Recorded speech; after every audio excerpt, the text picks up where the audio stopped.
Voilà, l'enregistrement est démarré. Donc bonsoir à tous et bonsoir Philippe, Philippe Gendroc. Merci beaucoup d'avoir accepté notre invitation et de vouloir et de bien vouloir faire cette conférence avec nous. Donc le titre annoncé pour cette conférence, donc c'était le Big Pharma, enfin pardon, les maladies, un pur produit de Big Pharma. Donc vous allez nous parler justement donc de cette malheureusement de cette mécanique subtile qui fait que aujourd'hui les lobbies pharmaceutiques et les lobbies de la santé en général, malheureusement, ne sont pas là pour veiller à notre santé comme beaucoup de gens le pensent, mais plutôt pour faire de l'argent, dégager beaucoup de profits et peut-être même pire encore. Donc vous nous direz, nous allons découvrir. Donc bienvenue à vous. Je vous présente, enfin les co-animateurs, je vous propose de vous présenter rapidement. André, Rosie. Oui, bonsoir. Je fais partie du groupe Vittoria Luminus depuis quelque temps. Je suis avec passion, oui, toutes les actualités qui nous parlent de la santé, qui nous parlent de tout ce qui se passe énergétiquement, voilà. Et je suis dans la recherche de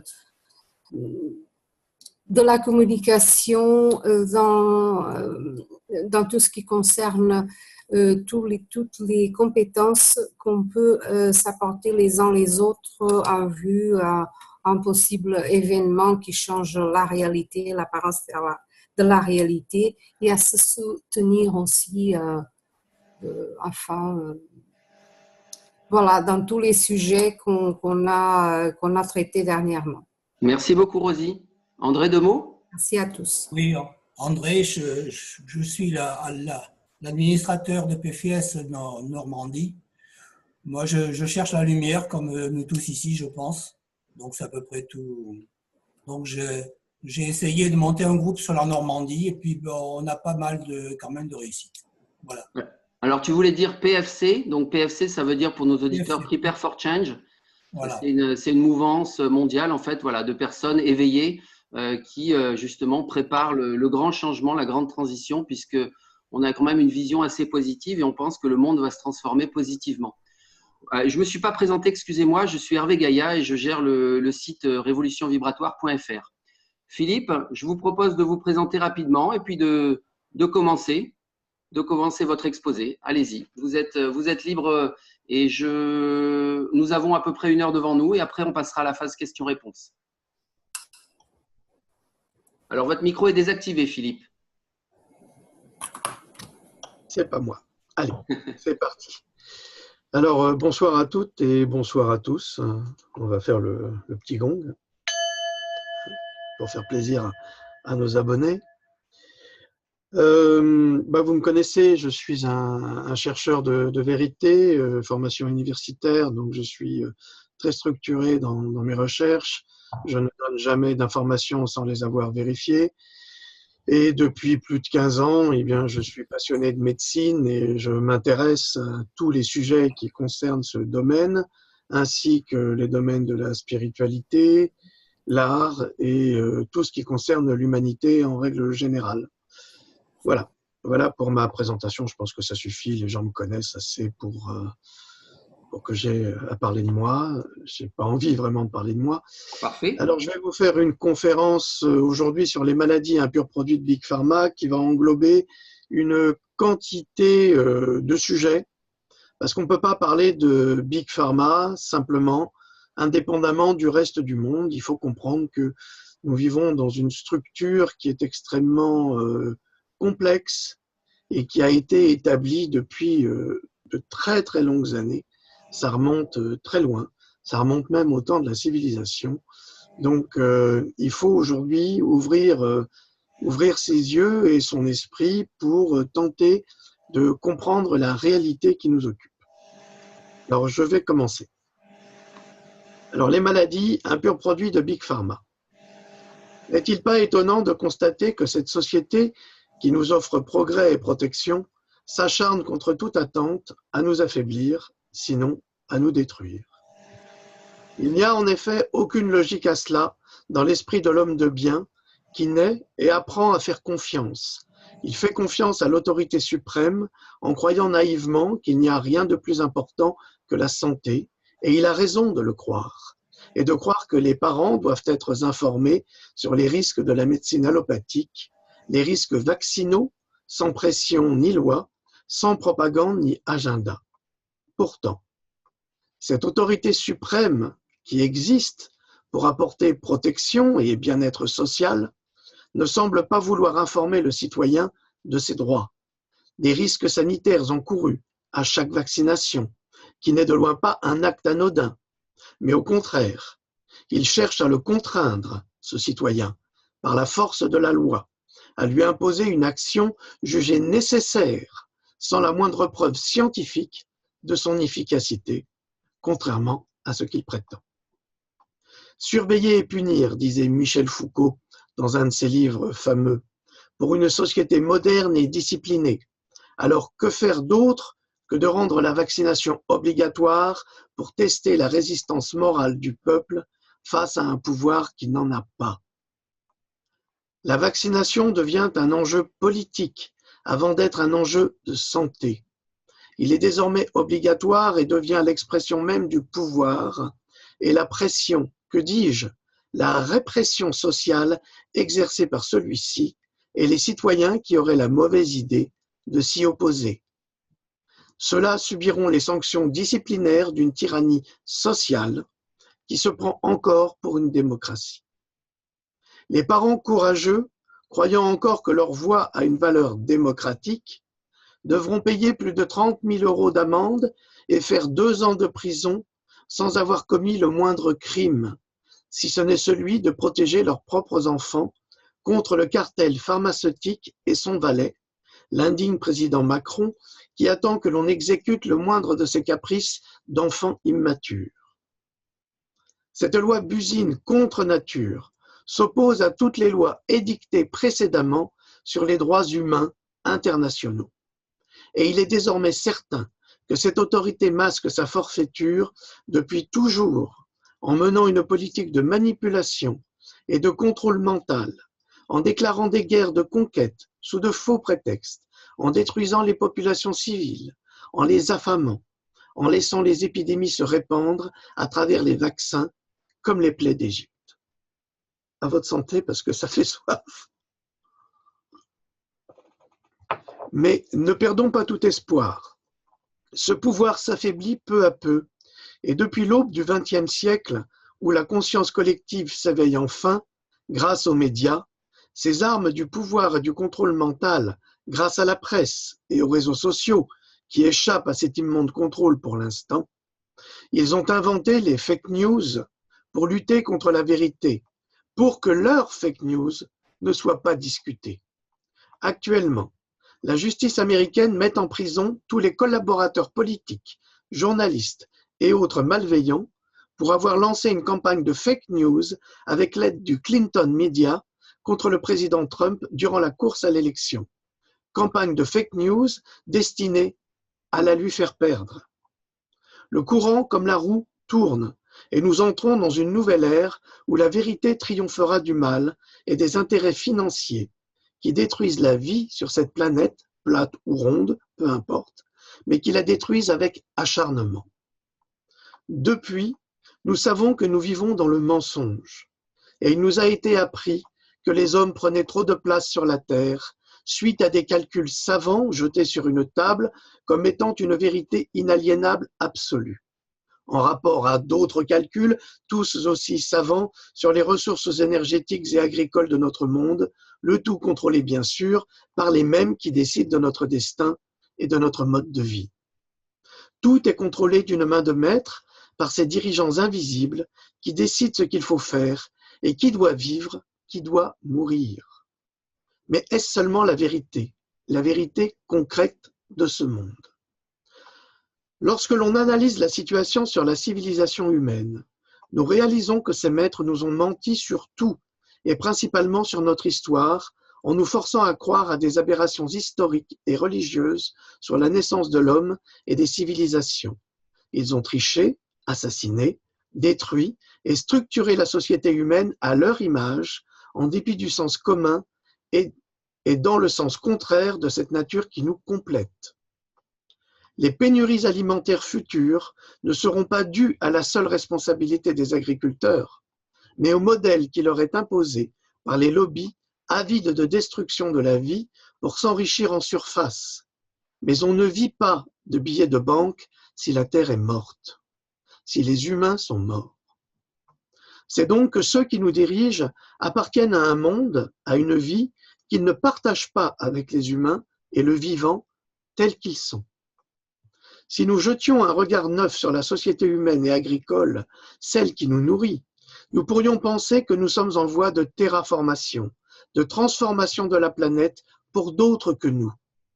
Et pour cela, il est nécessaire que des complices criminels trahissent l'humanité en s'acharnant à l'exterminer par tous les moyens, guerre, santé, alimentation, drogue, etc. Et il faut avouer qu'ils font du bon boulot, entre guillemets, comme le disait l'affreux vampire du gouvernement Hollande à propos des assassins Al-Nosra en Syrie, qui bombardaient les populations civiles avec du gaz toxique en affirmant avec la complicité des médias occidentaux que c'était le président Bachar el-Assad qui en était le responsable. Les mêmes criminels de l'humanité qui sont au service de l'Alliance occidentale pour la destruction et le pillage organisé d'un pays devenu gênant comme la Libye et l'Irak. Cette déclaration ridicule, affirmant que les humains seraient trop nombreux pour que la planète subvienne à leurs besoins, est pour l'homme sensé une totale aberration, mais pas pour le mouton qui se croit lui-même plus indispensable que son voisin et qui accepte qu'une partie de la population mondiale soit éradiquée, soit par la guerre, soit par l'alimentation, soit par la maladie, et sans réaliser que lui aussi a son nom sur la liste, car nul n'échappe à sa propre bêtise. Les hommes sont effectivement trop nombreux si nous continuons à exploiter la planète de la façon qui nous est imposée. Mais il existe d'autres moyens plus efficaces et bien moins destructeurs qui pourraient faire de cette planète ce qu'elle était à l'origine, un paradis pour tous, dans lequel personne ne manquerait jamais de rien. Car le problème vient du manque. Certains ont beaucoup, d'autres moins.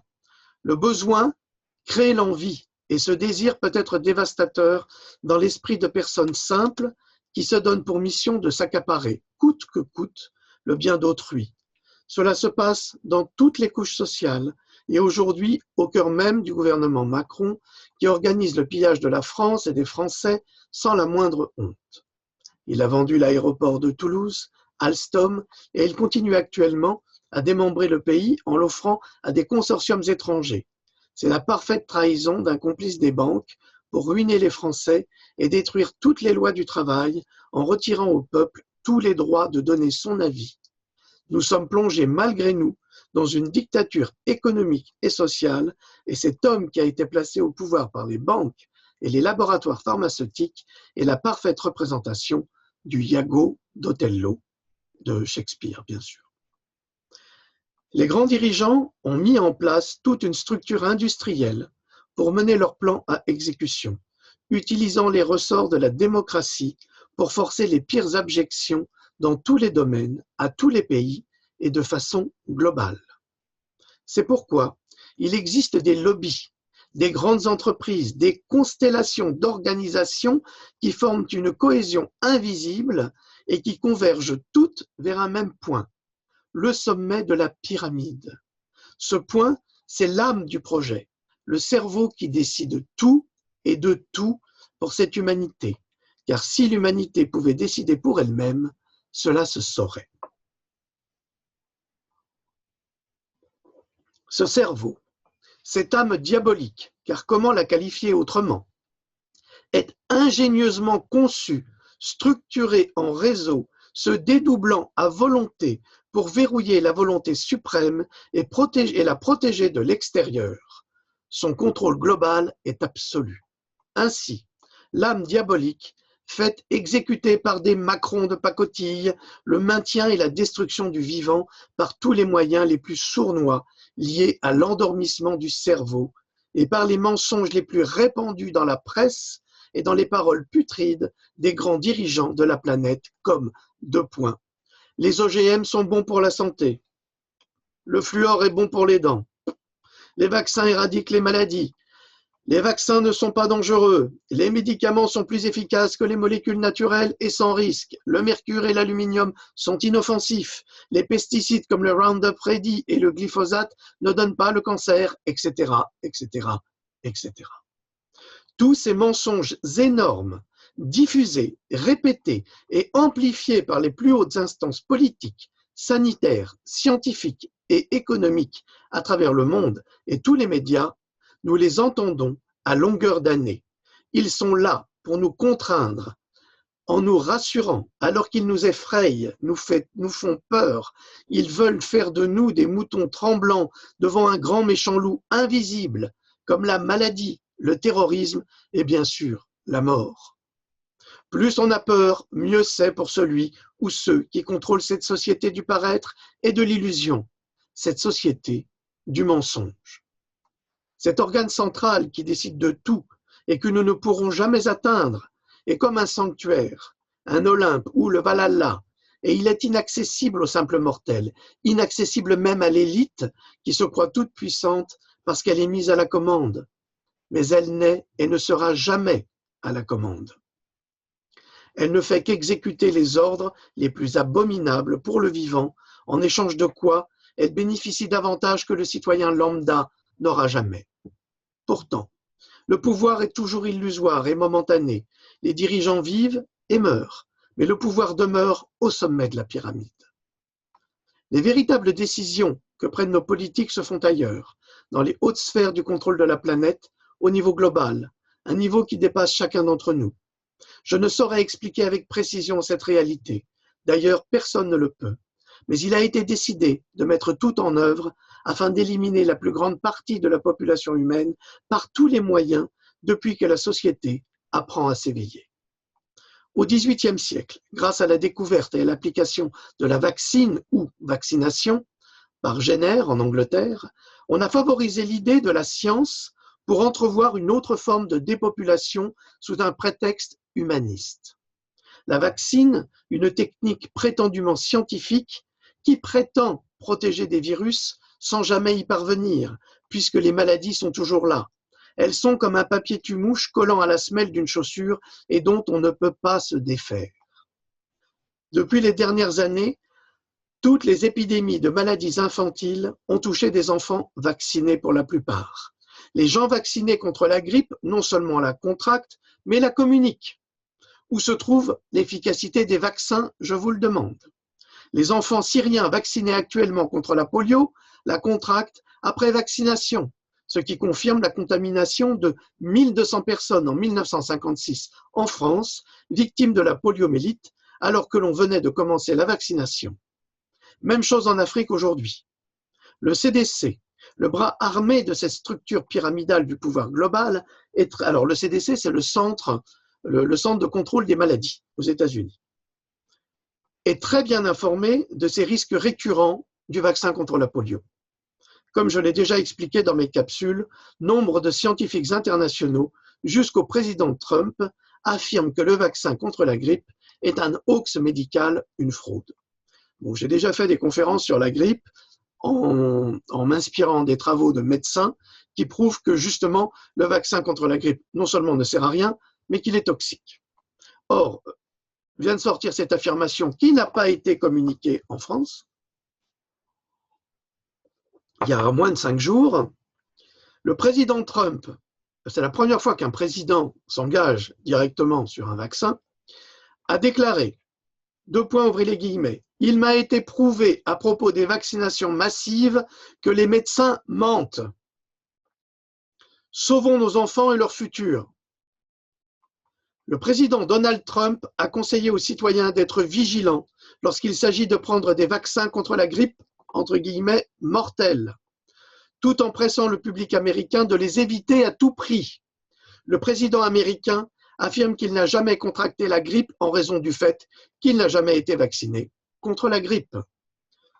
Entre guillemets, le président Trump a créé une nouvelle division de la santé. Écoutez bien parce que ça, c'est très important. et le Bureau des services humains pour les droits civils, dont le seul but d'interdire les vaccinations obligatoires à travers le pays et en assurant les citoyens qu'ils ont le droit de choisir leurs propres services médicaux.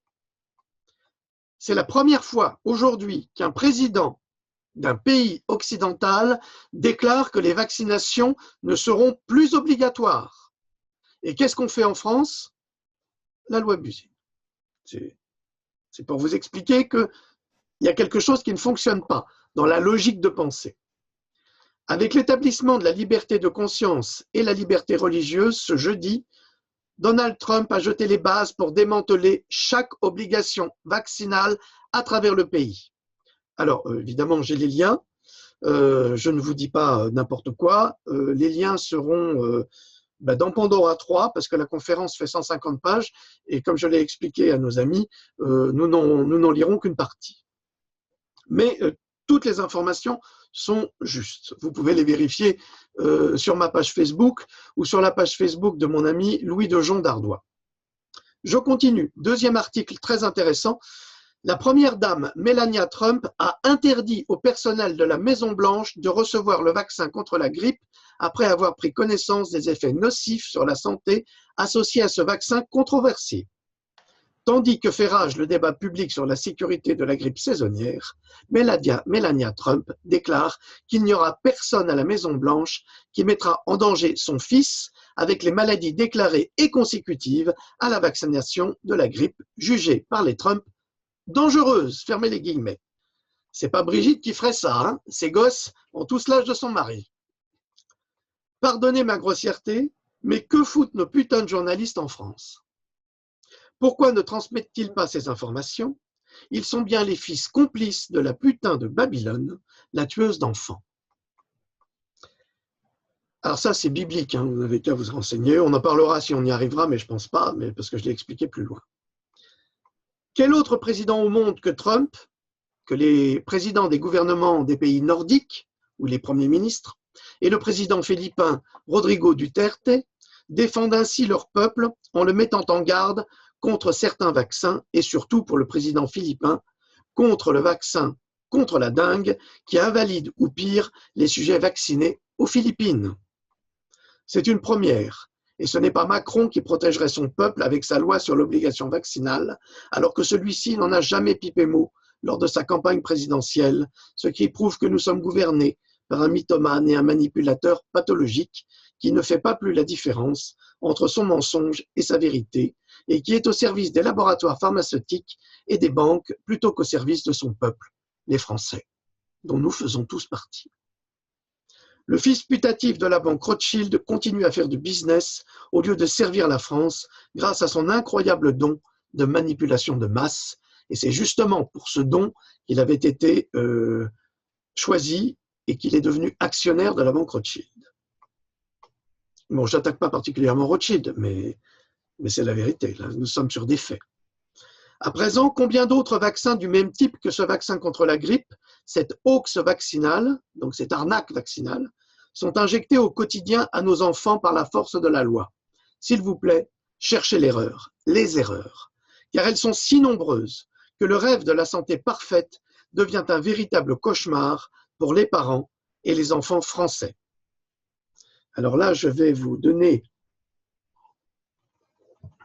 une petite liste qui va vous éveiller certainement. Alors, question, les vaccins font reculer les épidémies, comme le prétend Agnès Buzyn? Que l'on nous explique pourquoi y a-t-il toujours, aux USA par exemple, mais c'est pareil en France, des épidémies de coqueluche aux USA qui ont atteint des centaines d'enfants vaccinés contre la coqueluche justement. Des épidémies de polio dans le monde entier ont touché des milliers de personnes pourtant correctement vaccinées. Et ce depuis 1950, l'année où on a soi-disant découvert un vaccin contre la poliomyélite, qui n'a jamais fonctionné. En 1993, pour contaminer les enfants. En 1993, 100 infirmières des hôpitaux de Paris atteintes de tuberculose avaient toutes reçu le BCG, etc., etc., etc. Donc ces informations viennent d'un site qui s'appelle autrinfo.fr. .net. Donc, tous les liens seront dans mon livre, puisque je vous ai dit, je suis un peu fatigué de travailler pour les mauvais journalistes d'Internet qui reprennent tous mes articles, tous mes liens, et puis qui les paraphrasent. Donc, il n'y a pas de raison que ces gens-là gagnent leur vie à ma place. C'est un principe de précaution. Mais vous aurez les liens dans mon livre. Le vacciné devient porteur du virus malgré lui. S'il a de la chance, il contiendra la maladie. S'il est malchanceux, il la contractera inévitablement et la communiquera à toute sa famille, à ses voisins, à l'école, à Disneyland, hein, la rougeole de Disneyland, on en parlera plus loin. Si par une pure volonté de destruction, l'on souhaitait contaminer la population mondiale avec un virus assassin, les vaccins seraient la meilleure voie de transmission. C'est à la fois sordide et génial à la fois, car on fait croire que le vaccin sauve et protège, alors qu'il est la principale cause de contamination dans les pays occidentalisés qui n'ont aucune raison de développer des maladies ou des épidémies de choléra, de peste bubonique ou de lèpre tellement qu'ils sont aseptisés grâce à la gestion des eaux usées et l'accès à l'eau potable. Donc, pour permettre une rentabilité constante au laboratoire, il faut de toute évidence créer la maladie coûte que coûte et par les moyens les plus insoupçonnés. Alors évidemment, j'entends déjà les gens qui disent « mais il dit n'importe quoi ce genre de rock, comment les vaccins qui vont diffuser les virus ». Eh bien moi, je vais vous en donner la preuve. Ils ont pourtant essayé de le faire en 2014 avec le vaccin Ebola en Sierra Leone et dans les pays limitrophes. Mais les Africains ne sont pas idiots et ils ont refusé en masse cette proposition du CDC en rétorquant que le vaccin avec un virus vivant Ebola OGM ne garantissait en aucune façon une protection solide contre Ebola.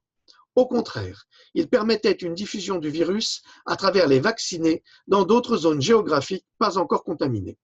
Lorsque j'ai parlé de ce sujet, j'écrivais sur Mediapart, eh bien, je vous signale que j'ai quand même été censuré. C'est juste pour vous dire le pouvoir que ces gens possèdent pour empêcher la circulation des véritables informations. Et ce n'est pas du complotisme, je le répète, parce que c'est trop facile, ça aussi. La même chose en France entre 2009 et 2010, souvenez-vous, avec le vaccin contre la grippe A, que le gouvernement Sarkozy avait acheté à 94 millions de doses, c'est un petit rappel ça, et 50 millions en plus qui ont été résiliés sous la tutelle de Roselyne Bachelot, mais les Français n'ont pas mordu à l'hameçon de la peur et les doses sont restées sur le carreau et malgré tout, à la charge des Français, 712 millions d'euros. Eh oui. Mais les Français non vaccinés ne sont pas morts de la grippe A, comme on le leur avait promis dans les médias et dans les discours venimeux des politiques complices. Je n'ai pas été vacciné, je suis encore là, je ne l'ai pas attrapé, malgré la panique lancée à travers les médias par Madame Roselyne. Roselyne Bachelot a développé un argumentaire puéril et en aucun cas scientifique. Je le dis clairement, il faut pratiquer le principe de précaution. C'est ce qu'elle a dit, hein, je la cite. Si vous connaissiez un tant soit peu la médecine et la science, Madame Bachelot, vous sauriez que le vaccin contre la grippe ne fonctionne pas et qu'il est dangereux à cause du mercure qu'il contient, entre autres. Et où était votre principe de précaution dans ce cas? Mais en France, on félicite l'incompétence et une fois son ministère terminé, on retrouve l'ex-ministre en chroniqueuse TV en oubliant ce degré de forfaiture, d'incompétence ou de naïveté. Je vous laisse choisir. Aujourd'hui, alors pour le vaccin contre la grippe, je peux vous donner une information, mais je l'ai déjà donnée. Le gouvernement britannique, en 2016, a interdit la vaccination contre la grippe à les enfants de moins de 6 ans. Alors déjà, ce n'est pas efficace, et plus de 65, ce n'est pas efficace non plus, que chacun le sache, parce que 130 000 enfants ont déclaré des crises d'épilepsie, donc ils sont devenus épileptiques à la suite de ce vaccin. Pourquoi? Parce que de 250 microgrammes de mercure, eh bien, on est passé à 500 microgrammes de mercure. D'où le danger du vaccin contre la grippe, en tous les cas, en ce qui concerne le mercure, mais il y en a bien d'autres. Aujourd'hui, on ne peut pas croire qu'une pandémie ou une épidémie mortelle soit spontanée avec les progrès de l'hygiène en Occident. C'est impossible. Mais si des facteurs extérieurs de risque sont envoyés dans des pays riches sans contrôler ces risques sanitaires, on amène directement le loup dans la bergerie.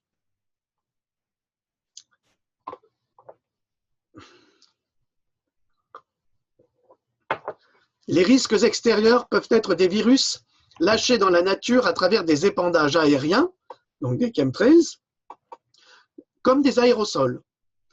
Alors vous allez me dire, il dit n'importe quoi.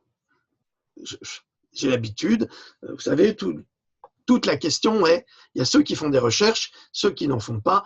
Ceux qui n'en font pas disent que ceux qui en font disent n'importe quoi parce qu'ils sont ignorants. Donc, je vous amène quand même des preuves.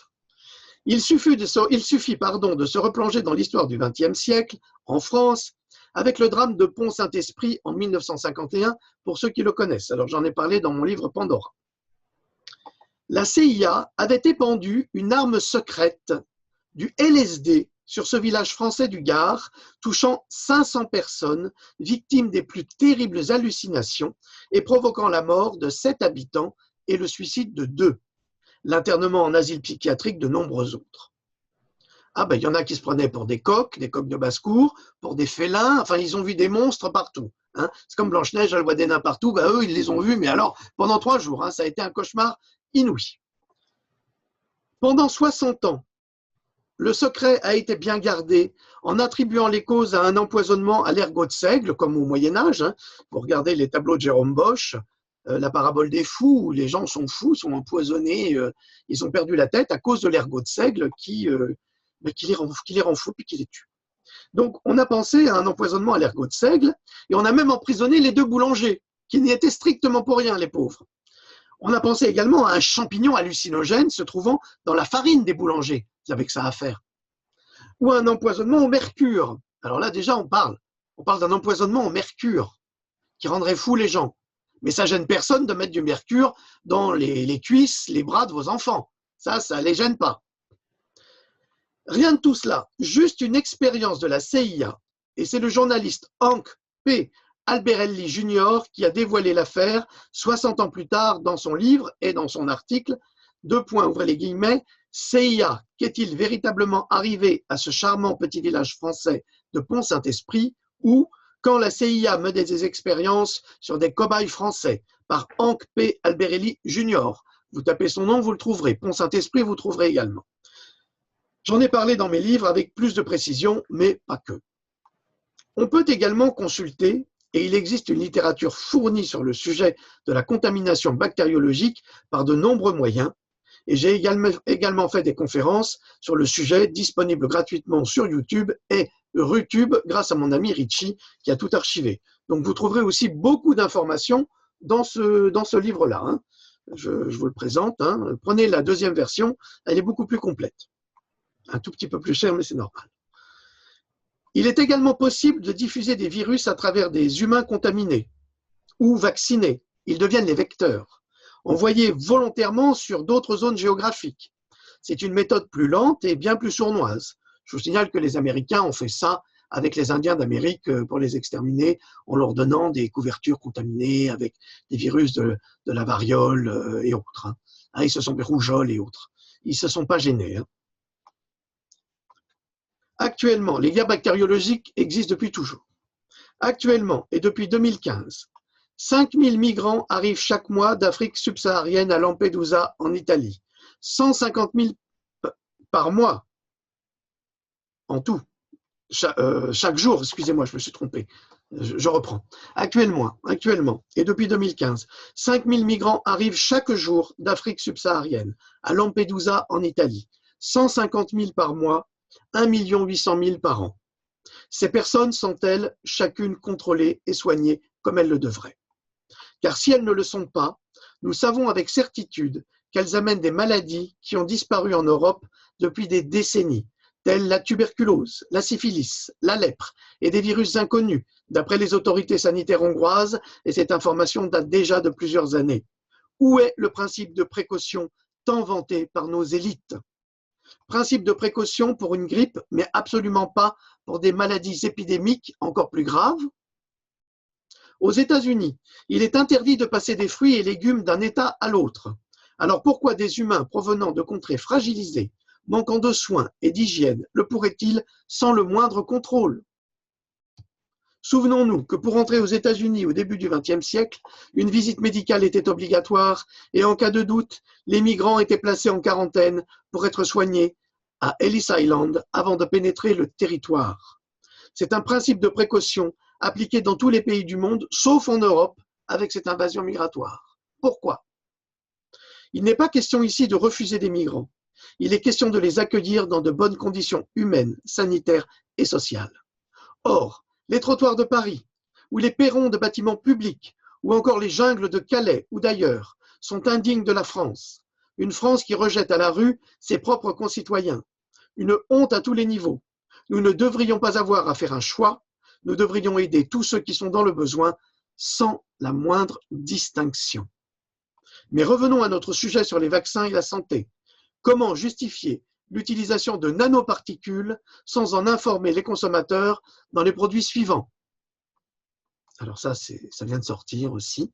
Alors vous trouverez des nanoparticules en dehors des chemtrails au quotidien, dans les M&M's Peanuts, les déodorants Sanex Nature 48 heures, le dentifrice Aquafresh Triple Protection plus blancheur, la soupe au poulet au pot déshydraté de chez Casino, les épices Ducros mélange malin italien, sinon à quoi ça sert qu'ils se décarcassent, cappuccino instantané Maxwell House, la crème solaire Lavera 100% minérale SPF 30, le stick à lèvres nourrissant Aven Cold Cream et Gloss, effet 3D, et 33 brins poétiques de chez Bourgeois, ainsi que dans les vaccins, sans oublier un projet de Bill Gates déjà en marche d'intégrer une puce RFID microscopique en tant que nanoparticule dans ces mêmes vaccins et à l'insu des citoyens. On comprend les obligations vaccinales en connaissant cet agenda. Dans les vaccins, nous trouvons également des neurotoxines accompagnées de nombre de produits chimiques toxiques qui ne peuvent à proprement parler soigner ou guérir quoi que ce soit, ni qui que ce soit, mais plutôt atteindre directement la structure ADN du sujet et le rendre malade ou le tuer. Ceci est une évidence scientifique à laquelle nul ne peut échapper. Et toutes les accusations, toutes les violences ne pourront faire passer ces déclarations pour du complotisme qui, de loin, n'en est pas, car nous avons toutes les preuves scientifiques de ce que nous avançons, et cela déplaît et enrage les véritables conspirationnistes qui n'ont plus d'arguments contre les sonneurs d'alerte, en dehors de leurs violences, attaques verbales et physiques. La docteure Susan Humphries, aux États-Unis, PhD, ça veut dire médecin, chercheuse, a dévoilé ses plans dans son dernier ouvrage, ouvrez les guillemets, Briser les illusions, maladie, vaccins et l'histoire oubliée. Elle rejoint ainsi nombre d'autres médecins holistiques par ses études scientifiques et précises indiquant le lien, entre autres, entre le mercure et l'autisme, entre l'aluminium et l'autisme, les deux se trouvant justement dans les vaccins pour enfants. Étrangement, malgré ces découvertes et ces études qui recoupent celles de nombreux autres chercheurs dont on ne parle jamais en France, les laboratoires s'acharnent à refuser de retirer le mercure et l'aluminium des vaccins. N'est-ce pas ici un aveu de complicité magistrale dans une volonté de nuire à tous les enfants de la planète?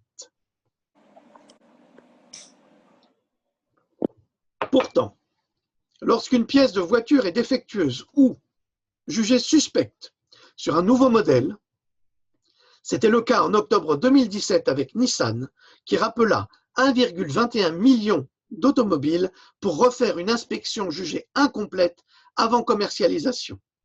Mais depuis que l'on sait que le mercure et l'aluminium sont dans les vaccins, des neurotoxines déclarées, personne n'a jamais rappelé le moindre vaccin. Au contraire, ils sont écoulés au détriment de la vie des enfants sans que personne ne discute ce fait, alors que tous les scientifiques, les vrais, s'accordent sur ce point de dangerosité, de la toxicité absolue du mercure et de l'aluminium, même à des doses infimes. À nouveau, où est le principe de précaution tant vanté par les politiques? Là, je vais faire une déclaration solennelle, parce que comme vous, je suis excédé par tous ces mensonges, ces tromperies. Tous ceux, et je dis bien tous ceux, qui prétendent qu'il n'existe pas d'études sur le sujet du mercure et de l'aluminium sont des menteurs et des complices qui devraient être jugés pour fake news, mensonges, complicité de crimes contre l'humanité, mettant en danger les enfants de France avec la loi Buzyn. Ces personnes doivent être condamnées à de lourdes peines de prison pour complicité de crimes contre l'humanité dans le but de permettre par leurs actions de dénigrer la vérité pour tromper le public sur les risques sanitaires des vaccins, enrichir de ce fait à milliards les laboratoires pharmaceutiques. Qu'on se le dise et que l'on répète ceci. Aujourd'hui, le docteur Humphries est l'objet de menaces de mort par email à travers un serveur allemand hautement sécurisé, ne permettant absolument pas de retrouver des personnes responsables de ces menaces d'un niveau très professionnel et utilisé par les criminels pédophiles incriminés dans le Pizzagate et les proches d'Hillary Clinton. Les menaces qui ont été faites sont parties d'un serveur allemand sécurisé, donc je le répète, sécurisé au point qu'on ne puisse pas les retrouver, et c'est le même serveur qui a été utilisé par les criminels pédophiles incriminés dans le Pizzagate, qui sont également ceux qui vont être condamnés pour fake news contre la campagne présidentielle de Donald Trump. Peut-être que maintenant, vous commencez à comprendre pourquoi Donald Trump est tellement détesté, parce qu'il n'a rien à voir avec tous ces criminels. Voilà. Je ne le défends pas, c'est un mégalomane, c'est certain, mais en tous les cas, c'est le seul à agir, avec le président Duterte. Nous supposons dans cette affaire de menace une sérieuse implication de Big Pharma dans cette menace de mort à travers les groupes paramilitaires du CDC, des terroristes de la pensée, habillés et formés comme des Marines, capables, comme les membres de Daesh, des pires attentats suicides contre des personnalités altruistes qui gênent l'expansion commerciale du CDC et des labos, donc de Big Pharma, et cela pour avoir osé déclarer son amour à l'humanité et s'acharner à défendre les enfants et les adolescents grâce à la science contre le scientisme des laboratoires. Le mail déclare ce qui suit avec beaucoup de grossièreté. Alors j'ai traduit le mail, je suis le seul à l'avoir traduit en France en tous les cas, puisque je l'ai vu nulle part, et que l'affaire date d'il y a 3 jours. Ah, ça écoute. Alors, s'il y a des enfants, vous les écartez. J'ai fait une traduction fidèle, donc en l'adaptant évidemment en langage français, parce que vous savez que les Américains utilisent souvent le F-word, hein, le fuck et partout, bon bref, passons, et le shit et le machin, et ils sont très grossiers hein, dans le fond. Alors, le mail dit ceci, donc il s'adresse à Susan Humphries, qui tente de sauver les enfants et de les protéger contre l'autisme et contre ces vaccins inutiles et dangereux. Nous allons t'assassiner, toi la stupide saloperie de connasse. Je te fais juste savoir que lorsque cela arrivera, tu auras été prévenu, salope. Tu indiques toujours là où tu vis, alors c'est très facile de te retrouver. J'ai un très beau pistolet Desert Eagle. Alors c'est un gros flingue comme ça qui a été utilisé en Afghanistan et partout. C'est des Colt 45, donc ça fait des gros trous. Ça fait des petits trous à l'entrée puis des gros trous à la sortie. Voilà. J'ai un très beau pistolet Desert Eagle qui sera utilisé contre toi. Alors continue à penser tes trucs de santé de merde. Cela va t'aider parce que devine quoi, salope, cela ne va pas t'aider à vivre un jour de plus. Je vais me trouver parmi les passants dans la rue et je vais te buter juste dans ta putain de poitrine, pas à la tête parce que je veux t'entendre geindre, salope. Putain, je vais te faire crier, salope, quand tu seras sur le sol à pisser le sang. Je vais tuer tous ceux qui sont comme toi avant que l'on me bute. Tu es fini, salope. Tu comprends? J'ai pensé le faire depuis un moment, mais je n'ai pas eu le temps. Je vais t'écarter du chemin et te torturer à mort. Mais c'est juste un peu difficile de le réaliser. Une autre idée que j'ai eue est lorsque tu fais tes directs, je veux que tu avances devant la porte et je te bute en direct et comme ça, tout le monde va te voir souffrir et prier. Mais tu vas hurler comme un porc si fort que je vais te tirer dans la poitrine et ensuite dans les jambes, salope, juste pour te faire souffrir avant que je t'achève. Je veux que tout le monde te voie souffrir. Putain, je te jure que je viens, salope. Je dois juste décider comment je vais faire. Peut-être lorsque tu fais tes conférences publiques stupides, je m'assieds juste derrière toi et je le fais. Mais c'est pas facile de buter tous tes putains d'amis et je reste persuadé que je dois me rendre dans ton putain de centre d'autisme et te buter à travers ta putain de porte quand tu te filmes. C'est comme ça que je le ferai et je vais buter toutes ces putains de personnes qui t'accompagnent. Tu comprends? Tu peux être sûr que je viens. Alors sois prête. Je ne veux voir Aucune surprise sur ton putain de visage quand je serai à ta porte, salope. Je vais tirer à travers ta putain de porte et je tuerai chaque personne se trouvant dans ta maison. Et ensuite, je vais te torturer à fond, salope. Je vais te saigner jusqu'à ce qu'il ne reste plus rien de toi et je te finirai. J'ai juste besoin de m'organiser avant que je le fasse. J'y ai beaucoup réfléchi et j'ai décidé qu'il fallait que je le fasse. Je veux tellement te faire hurler jusqu'à goûter ton sang et te regarder hurler, salope. Je vais te tuer et je veux que tu saches que je vais le faire. Et lorsque je le ferai, tu aurais pu faire quelque chose que tu n'as pas fait. Je peux te dire que ce sera la meilleure partie. Tu vois, parce que je te le dis simplement mais sûrement, je viens. Maintenant, voyons si tu es préparé lorsque je serai là pour toi. Ou peut-être seras-tu en pleine lumière, comme une biche, alors je pourrais te faire sauter la tête, salope. On se verra. Philippe, excusez-moi, dites-moi que c'est la fin. J'en peux plus de votre discours. À travers ce serveur hyper sécurisé que Suzanne Humphries a reçu il y a quelques jours. Suzanne Humphries a été déposée plainte à la police qui se fichait de la menace de mort en refusant même de consulter l'email en question et en lui répondant « Un détective pourra venir vous voir ou pas ». Alors elle a appelé le FBI. Mais on ne peut parler à personne en dehors d'un site internet si vous êtes victime d'un cybercrime. J'ai rempli, dit-elle, un formulaire, on m'a renvoyé une copie de celui-ci et depuis 24 heures, rien. Ces menaces sont publiées et annoncent les pires tourments à cette chercheuse qui a osé braver l'autorité des laboratoires et tenter de déjouer les plans machiavéliques mis en place pour détruire une partie de l'espèce humaine à travers la jeunesse.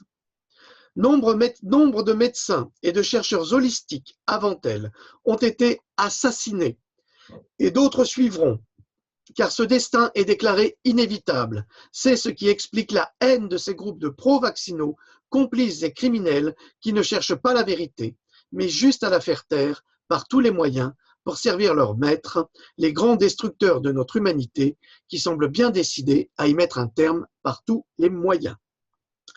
Comme la plupart des gens, nous sommes au confluent des influences d'une organisation sournoise et malveillante pour diriger chacun vers des voies de rentabilité économique plutôt que vers une santé véritable. Le cancer, avant d'être une maladie grave, est une maladie rentable. Nous essayons toutes sortes de méthodes pour maintenir une santé rendue de plus en plus fragile par notre mode de vie stressant. Nous cherchons à obtenir plus d'énergie, à nous sentir capables d'être mens sana in corpore sano, en fait d'avoir un esprit sain dans un corps sain. Mais est-ce encore possible? Et la question que chacun devrait se poser dans une société qui offre à la fois toutes les possibilités de réaliser ses rêves, mais qui impose également tous les pires cauchemars pharmaceutiques afin que nos rêves soient de courte durée. Des publicités à la télévision sur les médicaments qui font du bien, par exemple sur le Voltaren, montrent un couple de personnes âgées dont la femme est animée d'une énergie débordante grâce à son anti-inflammatoire, laissant son mari à la traîne, tirant la langue sur son vélo, regrettant soudain que sa femme ne soit plus plaintive. Encore une image du machisme larvé pour influencer les femmes qui souffrent et qui, grâce au baume magique Voltaren, peuvent reprendre le pouvoir sur leur mari et sur leur corps. Mais celui qui rit en douce, c'est le laboratoire, car la pathologie reste non soignée. Cherchez toujours à qui profite le crime, à qui profite l'argent, car le secret n'est pas dans la médecine ni dans la pharmacologie, mais dans la fortune générée par le moindre produit de l'industrie pharmaceutique. Et concernant cette publicité sur le Voltaren crème, mettre un pansement sur une blessure faite dans un jardin n'empêchera pas le tétanos, mais un vaccin fait bien avant la blessure non plus. Que cela se sache. La publicité du Voltaren est de toute évidence mensongère du point de vue médical, car lorsque le corps est en inflammation, un pansement ne suffit pas à supprimer cette inflammation. Elle est toujours présente mais atténuée. La chimie a déposé un masque sur la douleur qui l'endort, mais qui ne règle pas le problème de fond, soit tout le contraire de la médecine qui a le devoir de soigner et de guérir. Ainsi, soulager, c'est bien, guérir, c'est mieux. Mais l'industrie pharmaceutique ne soigne pas. Elle entretient pour continuer à vendre des produits incomplets. Rien que le Voltaren dont on fait la publicité sur tous les médias contient une liste d'effets secondaires modérés et graves dont personne ne parle jamais. Pourquoi? Il suffit de jeter un regard sur la notice du produit pour comprendre que derrière le mirage des bienfaits se cachent les pires misères à venir. Évidemment, il faut être l'exception qui confirme la règle auquel toutes les misères arrivent, car ce sont des éventualités. Mais si le patient en fait une utilisation prolongée, il se peut que probablement l'utilisateur est à subir les désagréments suivants. Alors, préparez-vous, ça va dépoter. Quand vous utilisez le Voltaren comprimé, anti-inflammatoire, vous pouvez développer des signes d'une crise cardiaque, par exemple la présence de douleurs ou de pression à la poitrine, de douleurs qui se propagent à l'épaule ou au bras, de nausées et de vomissements, de sudations excessives. Moi, j'invente rien, c'est la notice. Des enflures importantes, semblables à de l'urticaire sur le visage, les paupières, la bouche, les lèvres ou la langue. Une nausée importante et persistante, des brûlures d'estomac, des vomissements. Des signes d'une réaction allergique importante, par exemple des crampes abdominales, une difficulté respiratoire, des nausées et des vomissements, ou une boursouflure du visage ou une enflure de la gorge. Des signes de saignement de l'estomac, par exemple des selles sanglantes, noirâtres ou goudronneuses, des expectorations sanglantes, des vomissements de sang ou une matière qui ressemble à du marc de café. Des signes d'une grave réaction cutanée, comme des cloques, une desquamation, une éruption cutanée recouvrant une grande région du corps, une éruption cutanée qui s'étend rapidement ou une éruption cutanée accompagnée d'une fièvre ou d'une gêne. Évidemment, ces effets sont dus à la suite de l'ingestion du comprimé du Voltaren. Pour les crèmes, les effets secondaires sont différents. Mais il y en a tout de même. Ainsi, pourquoi, pour prendre un anti-inflammatoire et éviter un ulcère à l'estomac, doit-on prendre de l'oméprazole ou dérivé qui a lui-même des effets néfastes sur le cerveau en utilisation prolongée? J'ai fait une capsule d'1 heure sur le sujet. Ça vous fait des vides dans le cerveau si vous en utilisez tous les jours pendant des années. Même chose avec les produits contre la tension, contre le cholestérol. C'est le même type de produit. Savez-vous que le Fervex, l'Actifed, l'Humex comportent des risques pour la santé cardiaque de leurs utilisateurs, pouvant avoir des effets secondaires graves comme de l'hypertension artérielle, des angines de poitrine, des convulsions, des troubles du comportement ou encore des accidents vasculaires cérébraux. En conséquence, non, je ne dis pas n'importe quoi. Depuis le 18 décembre 2017, ils n'ont plus le droit de citer dans les médias, car jugés trop dangereux par les autorités sanitaires, mais personne ne le sait. Voici la liste, par exemple, des 11 produits concernés par l'interdiction de publicité. Alors, si vous prenez de l'Actifed LP rhinite allergique, c'est interdit. Actifed Rhume jour et nuit, Actifed Rhume, Dolirum, Dolirum Pro, Fervex Rhume jour et nuit, Humex Rhume, Nurofen Rhume, Rinadvil Rhume, Rinureflex, Rhumagrippe, tout ça, plus aucune publicité, car ces médicaments sont jugés dangereux. S'ils sont jugés dangereux, c'est qu'il y a eu tous les accidents qui ont été cités précédemment. Alors, n'existe-t-il vraiment pas un autre remède naturel pour soulager ces douleurs, ou sont-ils simplement dissimulés et bientôt interdits comme le projettent les lobbyistes aux États-Unis? Alors, aux États-Unis, actuellement, ils veulent supprimer l'homéopathie et toutes les médecines naturelles. Alors là, c'est fini. C'est que Big Pharma qui existe. Détruire les bienfaits de la nature pour les remplacer par des molécules chimiques, ils y sont déjà parvenus avec notre alimentation, OGM. Le projet de destruction des bienfaits de ce monde continue avec un acharnement organisé par les laboratoires pharmaceutiques, les États et le sommet de ces grandes pyramides dont je vous ai parlé dans l'introduction. Alors, autre exemple qui va vous intéresser, des personnes sentent des brûlures à l'estomac le soir. C'est à la publicité, j'ai vu ça quand je soignais ma mère. Je suis tombé par terre quand j'ai vu ça. Donc, des personnes sentent des brûlures d'estomac le soir. Ah, malheur. La solution, lorsque vous êtes allongé, serait de prendre du Gaviscon pour les soulager, d'après le pitch de cette publicité. Survient alors des problèmes de constipation. Prenez donc Dulcolax, qui provoque des profondes fatigues, des diarrhées, des malaises, un amaigrissement, des ballonnements intestinaux, ça pétarade de tous les côtés, provoquant également, et c'est plus grave, une perte de chlore et de potassium, pouvant occasionner une atteinte aux reins. Bon, tout ça, c'est documenté. Moi, Moi, j'invente rien. Pourtant, si ces solutions pharmaceutiques existent, n'existerait-il pas des moyens plus naturels, sans avoir à passer par la chimie des laboratoires et qui seraient bien moins invasives, mais la réponse des médecins est toujours la même. Oui, enfin, ça ne va pas vous tuer. Parce qu'ils ne savent pas. Puis après, quand vous arrivez avec un symptôme, ils vous disent bah, je vais vous donner autre chose. Et cette autre chose va créer encore autre chose. C'est formidable, ça. C'est des apothicaires. Et pourtant, la liste des médicaments dangereux dont ils font la promotion est de plus en plus longue, voire, entre guillemets, chercher sur Internet, comme je l'ai fait moi-même, pour mieux soigner des médicaments à écarter, le bilan 2016. Alors là, il y a à peu près 100 médicaments, c'est l'horreur. Et comment se fait-il que les laboratoires si soucieux de notre santé sont-ils également capables de produire et distribuer des médicaments qui blessent, handicapent, ou nous accompagne au pire dans la tombe sans le moindre regret. Je vous signale simplement que mon père est décédé à cause des génériques parce qu'ils étaient mal dosés. Ils ont assassiné mon père. Et après, ne vous étonnez pas que je sois si virulent avec ces ordures. Il n'y a pas d'autre mot, pardonnez-moi. Les effets secondaires du Gaviscon, ce médicament dont on fait la promotion à la télévision à renfort de spots publicitaires tôt le matin, causent chez certains patients la constipation, une venue d'hypercalcémie avec risque de formation de calculs rénaux et d'insuffisance rénale et des manifestations allergiques. Mon Dieu, pour savoir tout ça, combien ont-ils torturé de chiens, de chats, de singes? Tout ça pour nous donner des médicaments qui sont de toute façon toxiques et qui sont des petits pansements ridicules.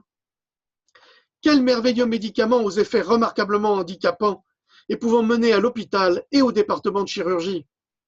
Évidemment, tout cela, c'est fait pour entretenir, c'est ce qu'on disait dans l'introduction avec Hervé, il a annoncé. Donc, nous en avons les preuves. Bon, moi, j'ai tous les liens, évidemment.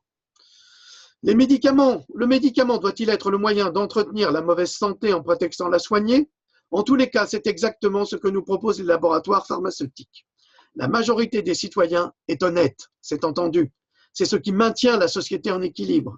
Et cette honnêteté crée la perte du citoyen lui-même, car son excès de confiance est une porte ouverte à la malfaisance chronique des gens de pouvoir qui, à défaut de penser au bien commun, servent les intérêts diaboliques des plus grandes entreprises pharmaceutiques, ce qui explique pourquoi il est rare que le citoyen prenne le temps et fasse l'effort de se plonger dans la recherche scientifique. C'est normal, on lui dit « Reste tranquille, on s'occupe de tout ». Mon Dieu, mais ne faites pas ça, ne faites confiance à personne. Informez-vous.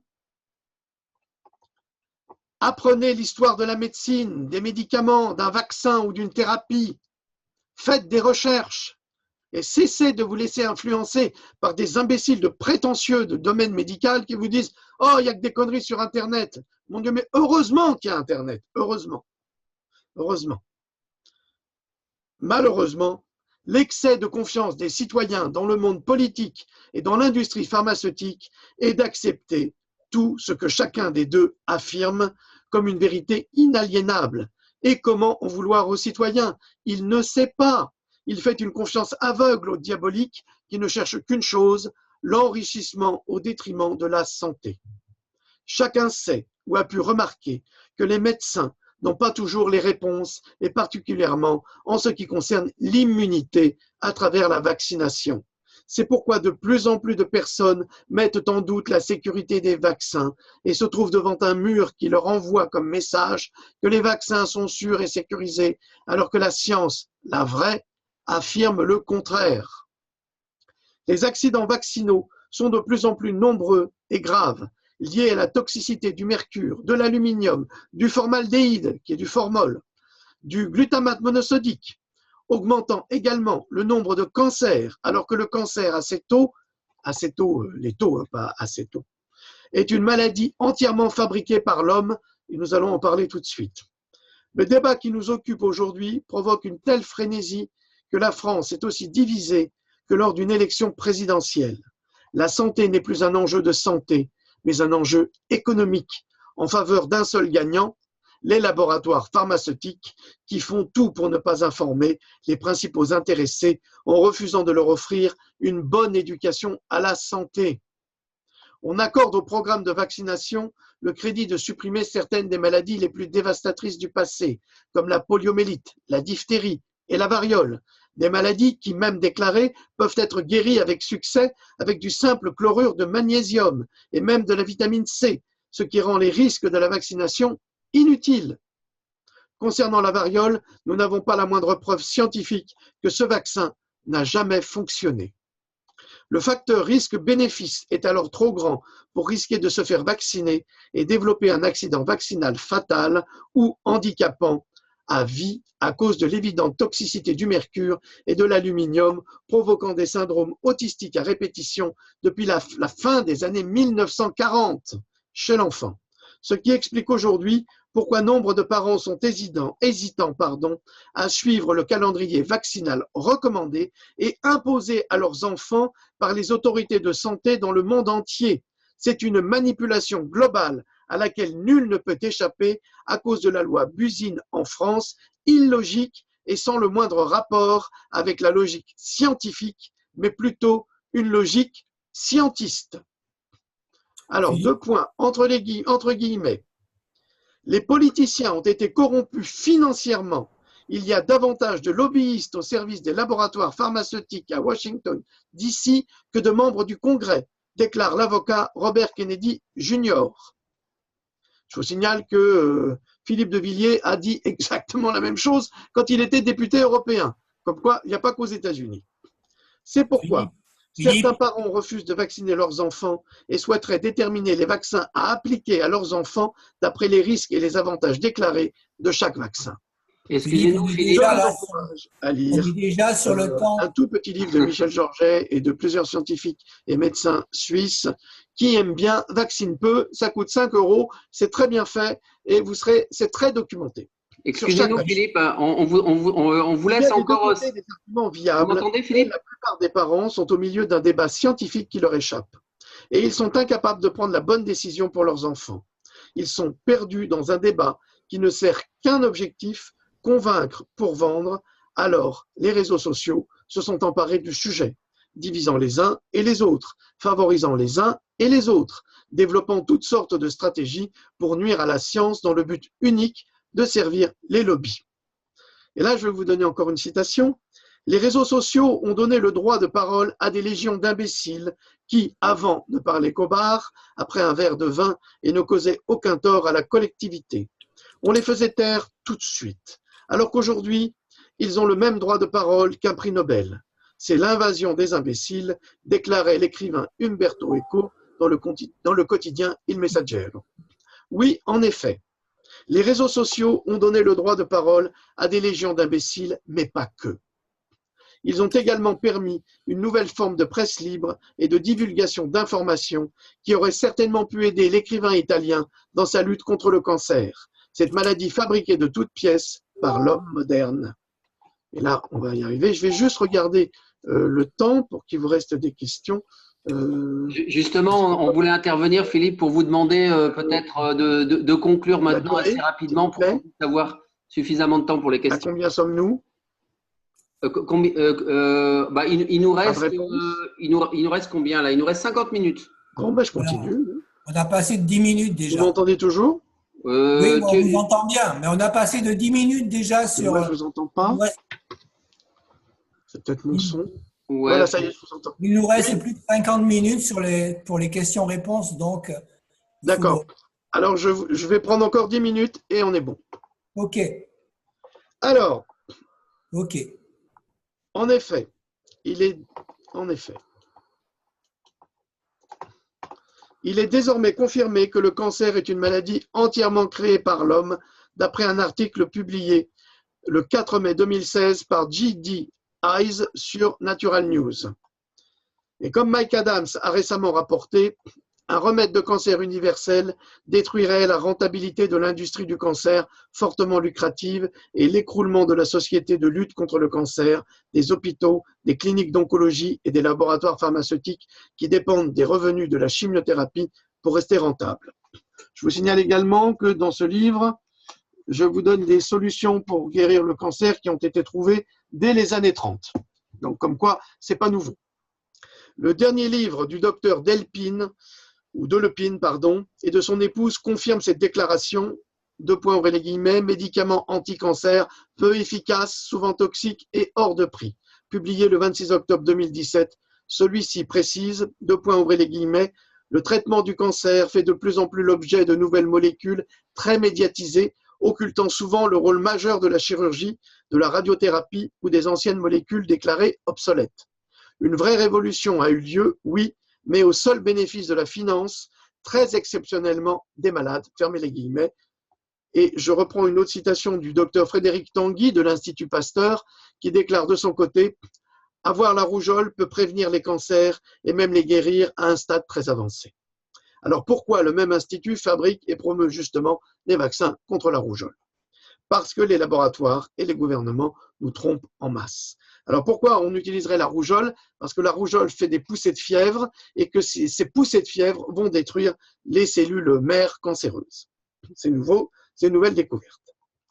Cela vous paraîtra difficile à croire, mais une récente étude montre que le cancer est une maladie créée à 100% par l'homme, causée par des facteurs modernes comme la pollution et l'alimentation.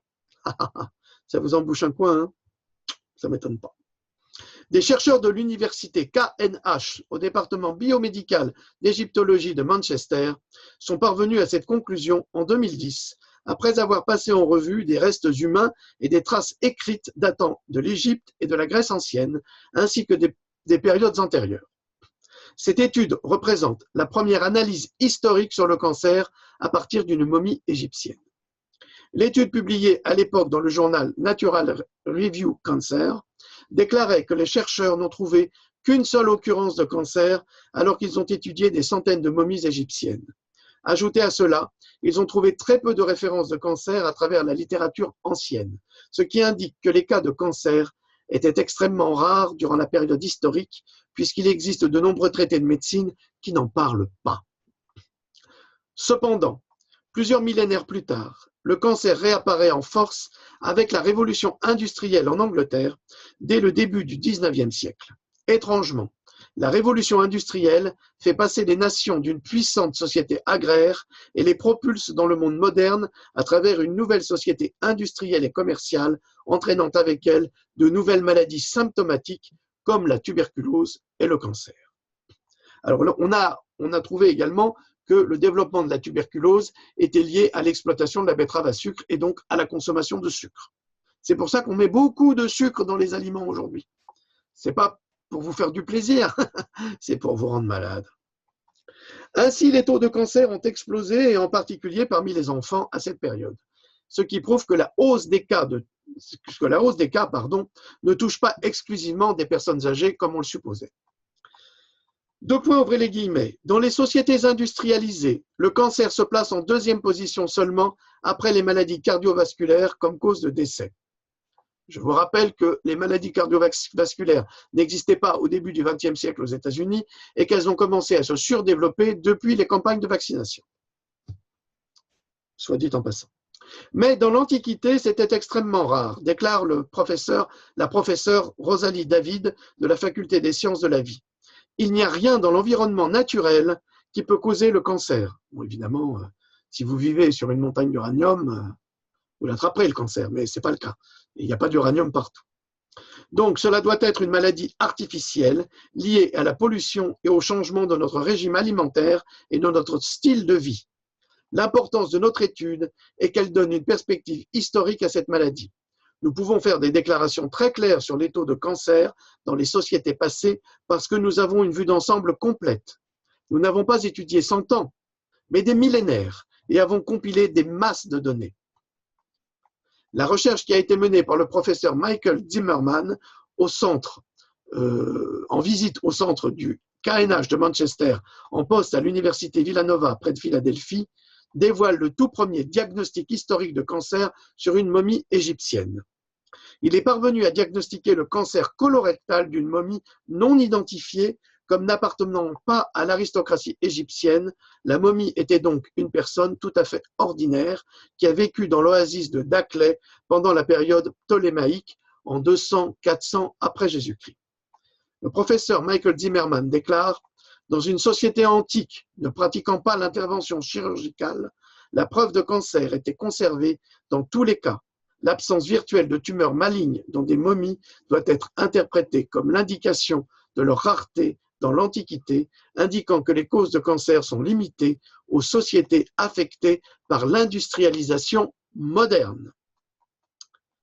Bon, je pense que vous avez compris, et là vous avez eu des preuves scientifiques, que le cancer aujourd'hui est une maladie fabriquée par notre mode de vie, notre mode d'alimentation et tout ce qui s'ensuit, les boissons hyper sucrées et les bonbons acidulés pour les enfants, etc., etc., etc. Bon, maintenant je vais vous donner la parole. Je n'ai pas fini cet exposé parce qu'il est très très long et il y a encore beaucoup de choses, mais ça vous le retrouverez dans sa version complète, dans la version 3 de Pandora. Voilà. À vous.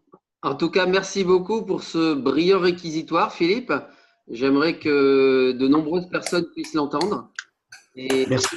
Voilà. Et je voudrais juste réagir par rapport à un point, avant de laisser la parole d'abord à André et Rosie s'ils ont des questions, puis à nos auditeurs. Vous avez parlé, vous avez évoqué le fait qu'aux États-Unis, on voulait tuer l'homéopathie et la médecine naturelle. Oui. Et puis en même temps, vous nous avez dit que Trump et Melania Trump osent s'exprimer justement sur les dangers des vaccins, osent s'exprimer publiquement. Est-ce qu'il n'y a pas là une petite contradiction? Ou est-ce que Trump manque encore de pouvoir justement pour empêcher ça, empêcher de tuer l'homéopathie et la médecine naturelle? Alors, les informations que je vous ai données sur la volonté de supprimer toutes les médecines naturelles datent d'il y a 15 jours. Les informations que je vous ai données sur Trump datent d'il y a 4 jours. Et donc, je ne peux pas argumenter là-dessus. Pour l'instant, il faut qu'on attende que les choses se développent et se déclarent. D'accord. Quoi qu'il en soit, il y a peut-être une relation de cause à effet entre les deux. En tous les cas, ce sont des faits. Ce sont des faits, je donne des faits. Maintenant, je pourrais compiler les faits dans 3 semaines, 1 mois, quand on aura plus d'informations sur le sujet. Et là, oui, je pourrais répondre à cette question. D'accord. Il y a une personne, Véronique Martin, qui vous demande de nous redonner le nom de la personne qui a reçu ce mail de menace là, sur lequel vous vous êtes étalé. C'est le docteur Suzanne Humphries, Humphrys.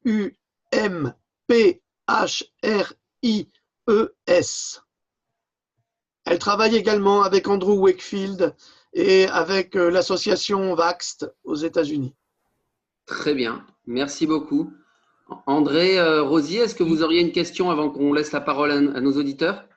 Oui, pour la France, je voudrais souligner quand même le courage des professeurs Joyeux et Montagnier qui sont traités de médecins vieillissants parce qu'ils sont contre les vaccins. Et à l'heure actuelle, il y a quand même 1700 professionnels de la santé qui suivent et qui mettent en garde la ministre de la Santé sur la dangerosité des vaccins. Donc, je pense qu'il faut le souligner qu'en France, il y a quand même des gens de haut niveau qui s'élèvent contre la vaccination. Oui, sauf que le professeur Joyeux, si je puis me permettre, a déclaré qu'il n'était pas contre la vaccination. Absolument. Absolument. Merci de préciser ça, Philippe. Ça me semble important aussi. Contrairement à ce qu'on peut penser, le professeur Joyeux n'est pas contre la vaccination. Par contre, effectivement, il joue quand même un rôle de lanceur d'alerte sur les dangers et les effets secondaires de la vaccination. Absolument.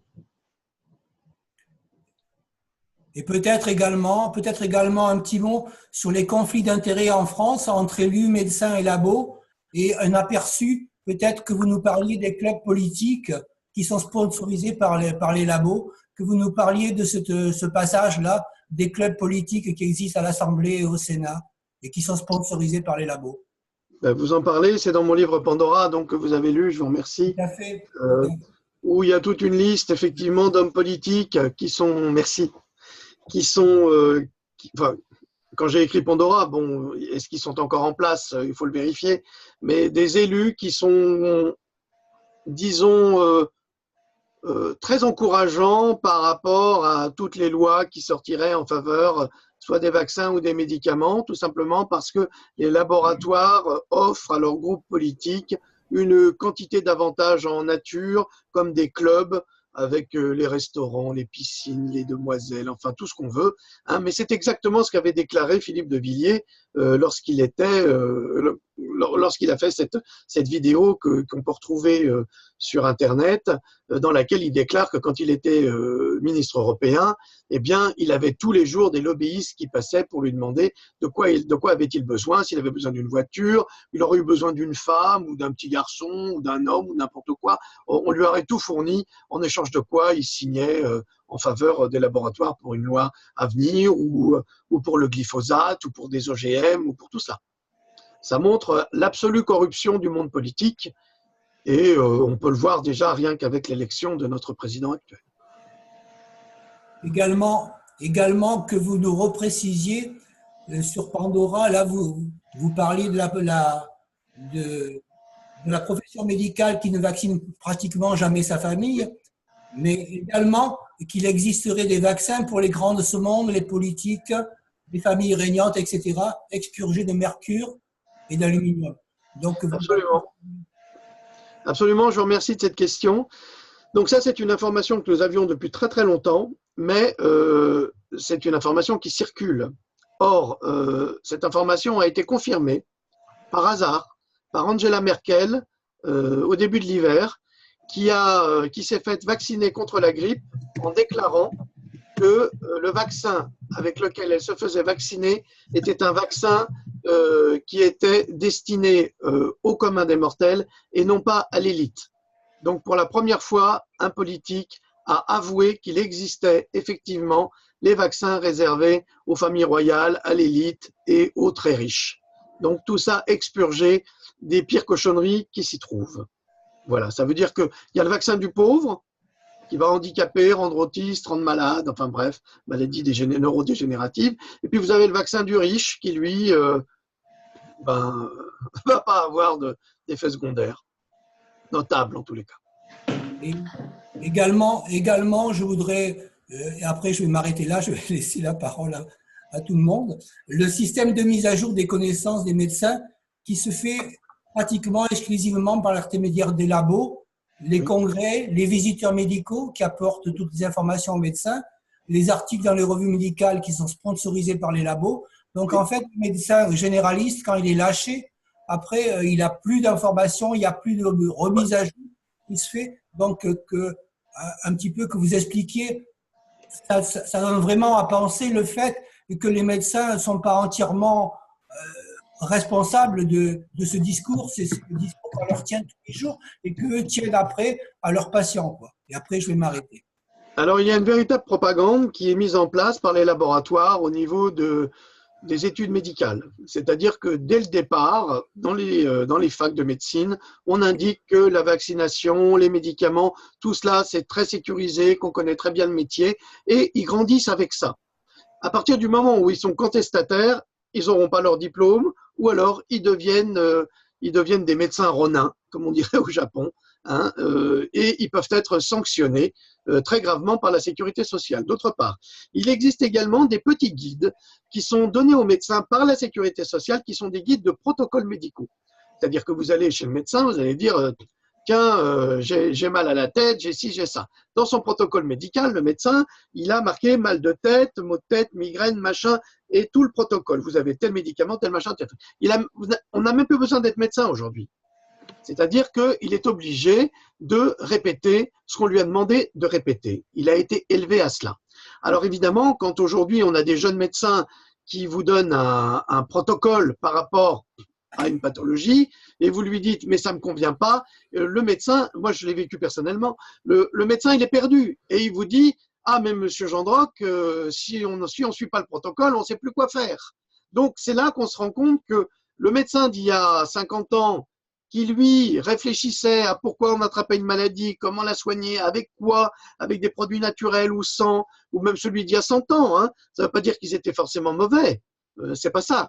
C'est qu'aujourd'hui, les laboratoires ont pris possession de l'éducation, et c'est les mêmes, et je parle de l'éducation médicale, mais je parle aussi de l'éducation de tous les jours. On vous dit manger par exemple 4 à 5 fruits par jour, mais c'est très gentil de nous dire de manger 4 à 5 fruits par jour. On mange des pommes, alors il n'y a que des pommes OGM, et c'est les fruits qui possèdent le plus de pesticides. On va manger des pommes de terre, c'est les pommes de terre qui sont les plus traitées. Donc, on nous empoisonne quelque part. On nous dit, bah, allez, mangez, bouffez de la merde, bouffez des produits empoisonnés, il n'y a pas de souci. Donc, il y a toute une organisation qui tourne autour de la maladie, c'est-à-dire qu'on va pousser les gens à être malades pour entretenir cette maladie et entretenir un système. Si les médecins, regardez, on a des médecins, c'est très gentil d'avoir des médecins, mais c'est les médecins de famille. Donc on les connaît, on les voit tout le temps, on les fréquente. Mais si on était guéri, on ne les verrait pas. Moi, je vois un médecin tous les 3 ou tous les 4 ans et je lui dis au plaisir de ne jamais vous revoir. Et je ne le revois pas. Donc, à partir du moment où vous avez votre médecin qui vous soigne régulièrement, c'est qu'il n'est pas capable de vous guérir. Il n'est pas capable de vous soigner. Ou que ce qu'il vous donne entretient une pathologie. Voilà. Et concernant les vaccins, effectivement, les populations professionnelles qui ne vaccinent quasiment jamais leurs enfants sont les médecins et les pharmaciens. Donc, pourquoi? Parce que c'est les premiers informés. Donc, ce qui est très étrange, c'est qu'ils ne vaccinent pas leurs enfants, mais ils vaccinent les enfants des autres. Et ils touchent 7 € par vaccin. C'est pratique. Alors, on a une première question de la part de Jonathan. Jonathan, vas-y, pose ta question. Alors, je sais pas, désolé, c'est pas exactement une question, c'est une remarque additionnelle par rapport à ce dont vous discutiez tout à l'heure sur les conflits d'intérêts. Notre gentille ministre de la Santé, Agnès Buzyn, qui, elle aussi, elle est tout à fait en corrélation avec ce que vous disiez tout à l'heure, elle est aussi impliquée dans des conflits d'intérêts sérieux. Elle a été rémunérée pratiquement 10 ans par différents instituts, différentes missions et activités, comme des organisations de congrès, interventions en conférences, des cours, etc. et tout. Et elle a eu aussi des activités dans l'Institut national de cancer. Et elle a aussi des conflits d'intérêts indirects par son mari, qui est, si je dis pas de bêtises, Yves Lévy. Bon, je ferai aucun commentaire sur le nom. Absolument. Aucun commentaire sur le nom de famille. Directeur de l'INSERM. Et ça, donc directeur de l'Institut national de la santé et de la recherche médicale. Donc il y a double conflit d'intérêts dans son cas de figure. Et c'est elle qui nous balance l'histoire des 11 vaccins. Enfin, elle, c'est le porte-voix de ce truc. Jonathan, vous avez raison de le signaler parce que je l'ai écrit également, mais c'est plus loin dans la conférence. Là, je me suis dit exactement la même chose que vous. Donc, peut-être en précisant davantage, mais vous avez tout à fait raison. C'est exactement le cas. Et il y a un terrible conflit d'intérêts entre la ministre de la Santé et le directeur de l'INSERM, qui est Claude Lévy, son mari. C'est pas logique, parce qu'il est président de la recherche. Donc, c'est vrai qu'elle a travaillé 14 ans dans les boards des laboratoires les plus importants et que c'est une chercheuse. Et c'est complètement contradictoire car elle est chercheuse, elle est scientifique et elle annonce à la tribune devant les sénateurs et devant également nos élus que les adjuvants dans les vaccins ne sont pas toxiques. Et quand elle parle d'adjuvants, elle parle de mercure et d'aluminium. Donc, je lui ai proposé dans une de mes vidéos de boire un verre d'aluminium ou de boire un verre de mercure, juste pour voir si elle continue à affirmer que ces deux neurotoxines connues, donc ces deux métaux lourds, ne sont pas dangereux. Voilà, c'était pour compléter, mais merci Jonathan pour votre question. Alors, il y a une question de Catherine, mais je ne sais pas si elle veut prendre la parole. Elle l'a posée sur le chat, qui pose la question sur les modes chirurgicales, donc comme l'amputation des amygdales, l'appendicite, etc. Est-ce que vous avez fait des recherches là-dessus et vous auriez des choses à nous dire? Alors, je n'ai pas fait de recherche là-dessus, mais je sais qu'il y a des modes et elle a tout à fait raison. Je me souviens qu'enfant, il y avait les modes de l'appendicite.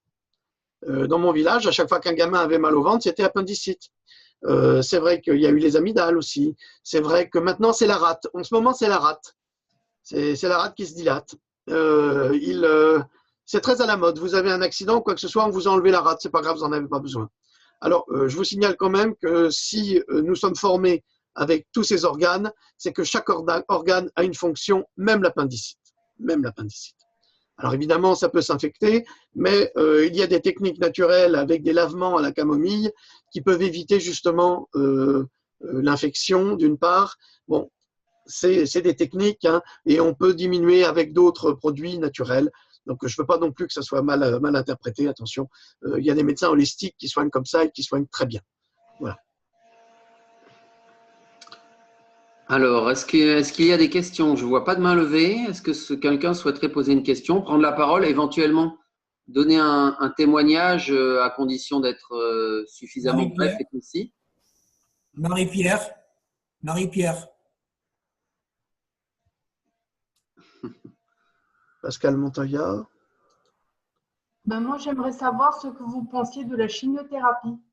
Ah. Ben, j'en passe pas du bien, voilà. Et j'ai donné toutes les réponses là-dedans, dans ce livre-là. J'ai fait des conférences dernièrement sur la chimiothérapie, les dernières découvertes américaines concernant la chimiothérapie et qu'elle développerait les cellules cancéreuses à travers le corps, qu'elle les ferait exploser et qu'elle créerait des métastases dans le corps entier et qu'elle n'est pas efficace. Voilà. Voilà ma réponse par rapport à des faits scientifiques qui ont été publiés dernièrement. Ce n'est pas mon avis, personnel que je donne. Moi, je suis un chercheur, je vous donne des faits. Donc voilà. Et autre chose qui est très grave au niveau de la chimiothérapie, c'est qu'il faut comprendre comment fonctionne le cancer. Le cancer, vous avez une cellule mère. Et cette cellule mère, elle se reproduit à l'infini et c'est elle qui crée les tumeurs. Alors, c'est très bien de retirer une tumeur, mais si vous ne retirez pas la cellule mère, la tumeur se reproduit. Et c'est souvent le cas avec la chimiothérapie, c'est-à-dire que vous êtes guéri du cancer, du moins avec la chimiothérapie, c'est ce qu'on vous annonce. Et 3 ans après, 4 ans après, 10 ans après, vous avez une rechute. Pourquoi? Parce qu'ils ont laissé des morceaux de cellules mères qui se sont reproduites et qui ont recommencé. Et après, on se retrouve avec un cancer métastatique qui a été diffusé par la chimiothérapie dans tout le corps et on ne peut plus rien faire. Ça devient dramatique parce que le corps est tellement affaibli par la chimiothérapie au départ, après le traitement, que pour se reconstituer, il faut des années. Donc, c'est très difficile pour que le système immunitaire, après, tienne le coup. D'autre part, et ça concerne les vaccins, et vous avez eu raison de me poser cette question, il se trouve que 4 médecins aux États-Unis, à Miami, ont été assassinés pour avoir fait une découverte fondamentale il y a quelques années. Ils ont découvert que dans les vaccins était intégrée la nagalase, qui est une enzyme qui va bloquer le développement de la vitamine D3 et le développement des macrophages et des lymphocytes T et B. Donc à partir de là, cette nagalase va empêcher le corps de se défendre contre le cancer. Donc ça montre la complicité et l'horreur de cette maladie. On fait tout pour que les gens l'attrapent, on les vaccine avec des vaccins qui vont empêcher le corps et le système immunitaire de se défendre, et ensuite on va balancer de la chimio. Alors maintenant, ils ont développé d'autres types de chimiothérapie. Alors, je ne veux pas dire que toutes les chimiothérapies ne fonctionnent pas, puisque des gens qui ont des lymphomes parviennent à guérir après une chimiothérapie.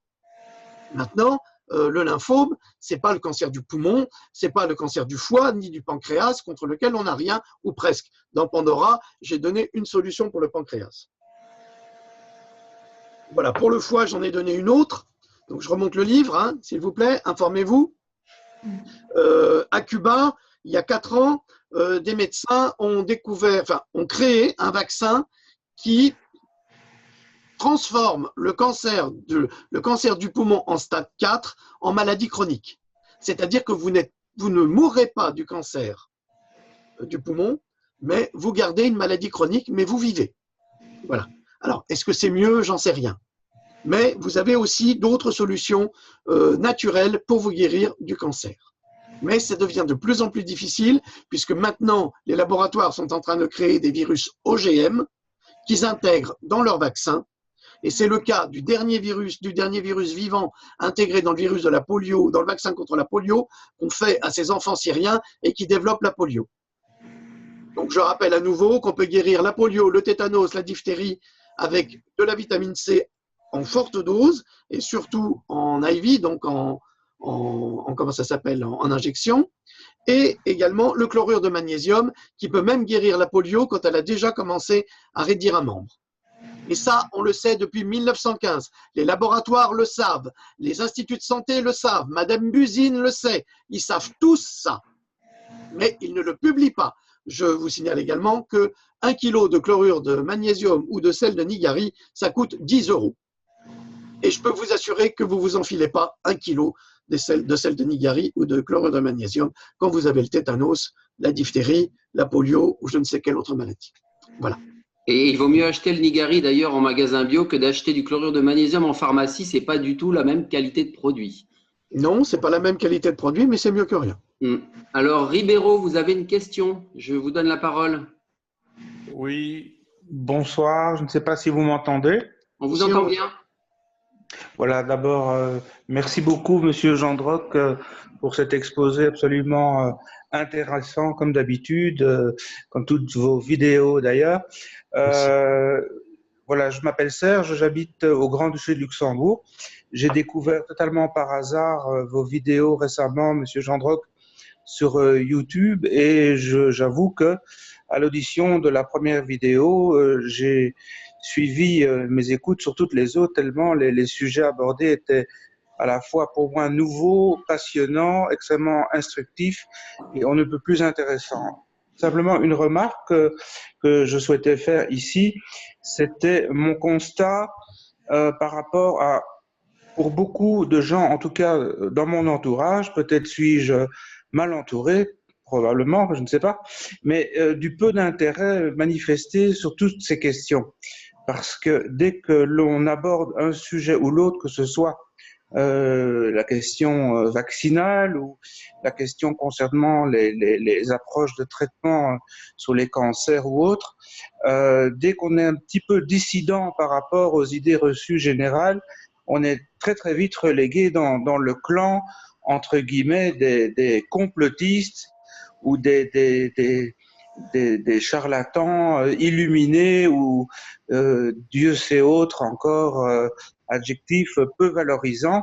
En tout cas, tout ça montre le peu d'intérêt, selon moi, du grand public pour ces questions que l'on voudrait un petit peu effeuiller plus en profondeur pour ne pas accepter simplement ce qui nous est servi dans les médias traditionnels, ainsi que tous les messages donnés par nos médecins de famille, dont vous en parliez, qui dès que lorsqu'on sort du discours convenu, eh bien, on se fait traiter de fantaisiste ou dans le meilleur des cas, on reçoit une petite caresse, une petite tape sur l'épaule en nous disant « Allez, ça va aller, va faire un tour, va prendre l'air, ça va passer ». Donc, que peut-on faire pour concrètement attirer autour de soi un peu plus de curiosité sur toutes ces questions? Bien sûr, on peut en parler, ce que j'essaye d'ailleurs, mais rares sont les gens qui ont une écoute et un intérêt véritable sur ces questions. Voilà. Merci. Je vous remercie beaucoup, Serge, pour cette réaction, parce que c'est plutôt une réaction que nous vivons tous, d'ailleurs. Pendant que vous parliez, j'avais une image, je pensais au nazisme. Vous savez, les enfants, et même au fascisme, hein, c'est la même chose. On a endoctriné tous les gens, tous ces enfants pendant cette période, et on ne pouvait pas aller à l'encontre de cette idée principale. C'est exactement la même chose dans la médecine. On a dit aux gens, restez chez vous, ne pensez pas, c'est nous qui allons vous soigner et c'est nous qui allons gérer vos maladies. Et les gens qui, à partir du XXe siècle, n'avaient pas forcément une grande éducation au départ, puisqu'on a toujours eu le respect de l'instituteur, le respect du médecin, le respect du facteur, on a toujours eu ça. Et à chaque fois, nos parents, bon, pas chez moi, parce que je suis une famille d'intellectuels, donc c'est toujours des questions, mais des gens, par exemple, de certains milieux disaient « Ah, tais-toi, il sait mieux que toi ». Et ça, c'est resté, le « tais-toi, il sait mieux que toi ». Sous prétexte que les gens ont des diplômes, sous prétexte que les gens sont des médecins, par exemple, bien sûr qu'ils en savent plus que nous sur une grande majorité de sujets. Mais dans le terme de la vaccination, sur le sujet de la vaccination, 80% des médecins sont parfaitement ignorants du sujet. Pourquoi? Parce qu'ils doivent avoir 4 heures de cours sur la vaccination. Ils ont 2 heures de cours sur la nutrition. Il ne faut pas me dire que les médecins s'y connaissent en nutrition. Et d'ailleurs, j'en ai la preuve, j'ai des amis médecins. Heureusement, il y a quand même de bons médecins. Et quand j'avais parlé, il y a 15 ans, des études du docteur d'Adamo sur les groupes sanguins, ils avaient levé les yeux au ciel. Ah oui, comme si les groupes sanguins avaient une valeur. Eh bien oui, ils ont une valeur et ils ont un sens. Comme nous, on a des empreintes digitales différentes. Alors, qu'est-ce qu'il faut faire? Eh bien, ce qu'il faut faire, il faut prendre mes livres. il faut prendre mes livres, il faut les lire, il faut les diffuser, il faut en parler. Pourquoi? Parce qu'ils sont documentés, parce que je ne parle que de choses scientifiques qui sont publiées et qui sont validées. Donc, ce n'est pas n'importe quoi, ce n'est pas une opinion personnelle. Bien sûr, il m'arrive après l'explication ou la traduction, de donner mon avis. Mais les faits sont là. Alors, plus on en parlera, plus les gens s'ouvriront à cela. C'est le système de la publicité. Plus on en parle, plus les gens sont tentés d'acheter les produits. Eh bien, nous, c'est pareil. Et puis, si ils disent qu'on est des complotistes, il faut leur poser la question. Mais qu'est-ce que c'est qu'un complotiste? Un complotiste, c'est quelqu'un qui complote. Est-ce que je complote si je veux sauver la vie des enfants? C'est ça le complotisme? Quelqu'un a comploté contre Henri IV. Avec Ravaillac, ils ont comploté, ils ont assassiné Henri IV. Nous, on n'assassine personne. Ils ont assassiné le duc de Guise, ils ont comploté contre le duc de Guise. Donc, il y a toutes ces histoires. Nous ne complotons pas, nous donnons des faits. Ces faits, il faut en prendre conscience. Or, le problème, c'est qu'on est face à l'ignorance. Moins les gens savent, plus on peut leur faire croire n'importe quoi, et plus ils y croient. Regardez ce qui s'est passé cet hiver maintenant. Maintenant, les pharmaciens peuvent vacciner en France les vieilles personnes contre la grippe. Alors, elles courent à la pharmacie pour se faire vacciner, alors que l'on sait que le vaccin contre la grippe est inefficace de toute façon, et encore plus sur des personnes âgées de plus de 65 ans. Donc, on est dans une propagande de santé qui est faite de mensonges. Et tous les médecins, j'ai donné la bibliographie que vous trouverez, qui n'est pas la mienne, qui est celle d'un médecin,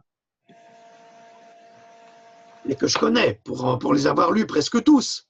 Donc, je l'ai reprise parce qu'elle était très bien faite et je l'ai donnée pour qu'elle soit à votre disposition. Et là, vous avez toutes les preuves scientifiques, mais scientifiques, de chercheurs, de savants, de biologistes qui vous parlent des vaccins, des médicaments et de tous ces produits qui ne sont pas bons pour la santé. Voilà. Alors, si maintenant les gens pensent qu'on est complotiste, eh bien qu'ils se fassent vacciner. Et puis après, quand ils auront des problèmes d'arthrose, ou quand ils auront des problèmes de maladies auto-immunes, quand ils auront un Parkinson, quand ils auront un Alzheimer, ils diront « Ah ben tiens, il a un Alzheimer, je ne comprends pas. » Eh bien là, ils viendront vous voir en vous disant « Eh bien, vous avez raison. » Voilà. On a une question sur les dons d'organes. Qu'est-ce que vous pensez, Philippe, des dons d'organes? Alors ça, je trouve que c'est l'horreur absolue et c'est dans Pandora également. Ou dans le deuxième, je ne me souviens plus, hein, donc je le montre aussi, c'est peut-être dans celui-là, mais j'en parle beaucoup, effectivement. Je trouve que c'est une aberration et je me demande à qui ça sert, parce qu'un don d'organes, quelque part, ça ne marche jamais. Ça n'a marché qu'une seule fois, avec une transplantation du foie en Australie, où la personne, ou la femme transplantée, a eu son groupe sanguin modifié par la transplantation du foie. Et elle n'a aucun problème. Elle vit parfaitement. Ça a été 100% compatible, sans médicaments anti-rejet, sans rien. Son groupe sanguin a changé. C'est son ADN qui a changé. C'est extraordinaire. Autrement, ça ne marche pas. Vous avez des médicaments anti-rejet constamment. Vous êtes traité. Vous êtes obligé de vous présenter à l'hôpital régulièrement. Vous pouvez développer des maladies graves suite aux médicaments. Vous pouvez développer après une greffe du foie, par exemple, un cancer du rein à cause des médicaments que vous prenez, parce que c'est les effets secondaires. Donc, ça ne marche jamais vraiment. Et je ne vois pas pourquoi on prendrait l'organe de quelqu'un d'autre. Je ne comprends pas cette attitude. Ça fait partie de la vie. Je sais que c'est horrible. Mais je ne crois pas en cette technique et cette technologie. Je pense que cette volonté de trafic d'organes, et je parle bien de trafic, concerne d'autres personnes que nous. Voilà. Et je vous signale qu'en Syrie, on a les membres de Daesh faisaient du trafic d'organes. Hein, et que même le French Doctor a été soupçonné pendant les guerres d'Europe centrale d'être mêlé à ce type d'affaires également. Donc, à qui servent ces organes? Je vous pose la question et, comme d'habitude, il faut trouver la réponse dans à qui profite le crime. Voilà. C'est mon avis. Mais je le partage, hein, chacun son avis. Hein. Alain, vous avez une question? Vous avez la parole. Ça y est, j'ai activé votre… Ah, allez-y. Ouais, c'est ce qu'on appelle la synchronicité. Voilà, bonsoir à tous. Philippe, j'avais une petite question concernant donc les vaccins, bien sûr. Euh, Tu as parlé tantôt des vaccins de l'élite qui seraient dépourvus d'adjuvants comme l'aluminium et le mercure. Et il paraîtrait, ça c'est une info que j'ai déjà depuis pas mal de temps, que les vaccins pour les animaux seraient également dépourvus de ces adjuvants. Qu'est-ce que tu en sais sur le sujet? Est-ce que c'est Alain Bastin? Oui. Bonjour mon ami.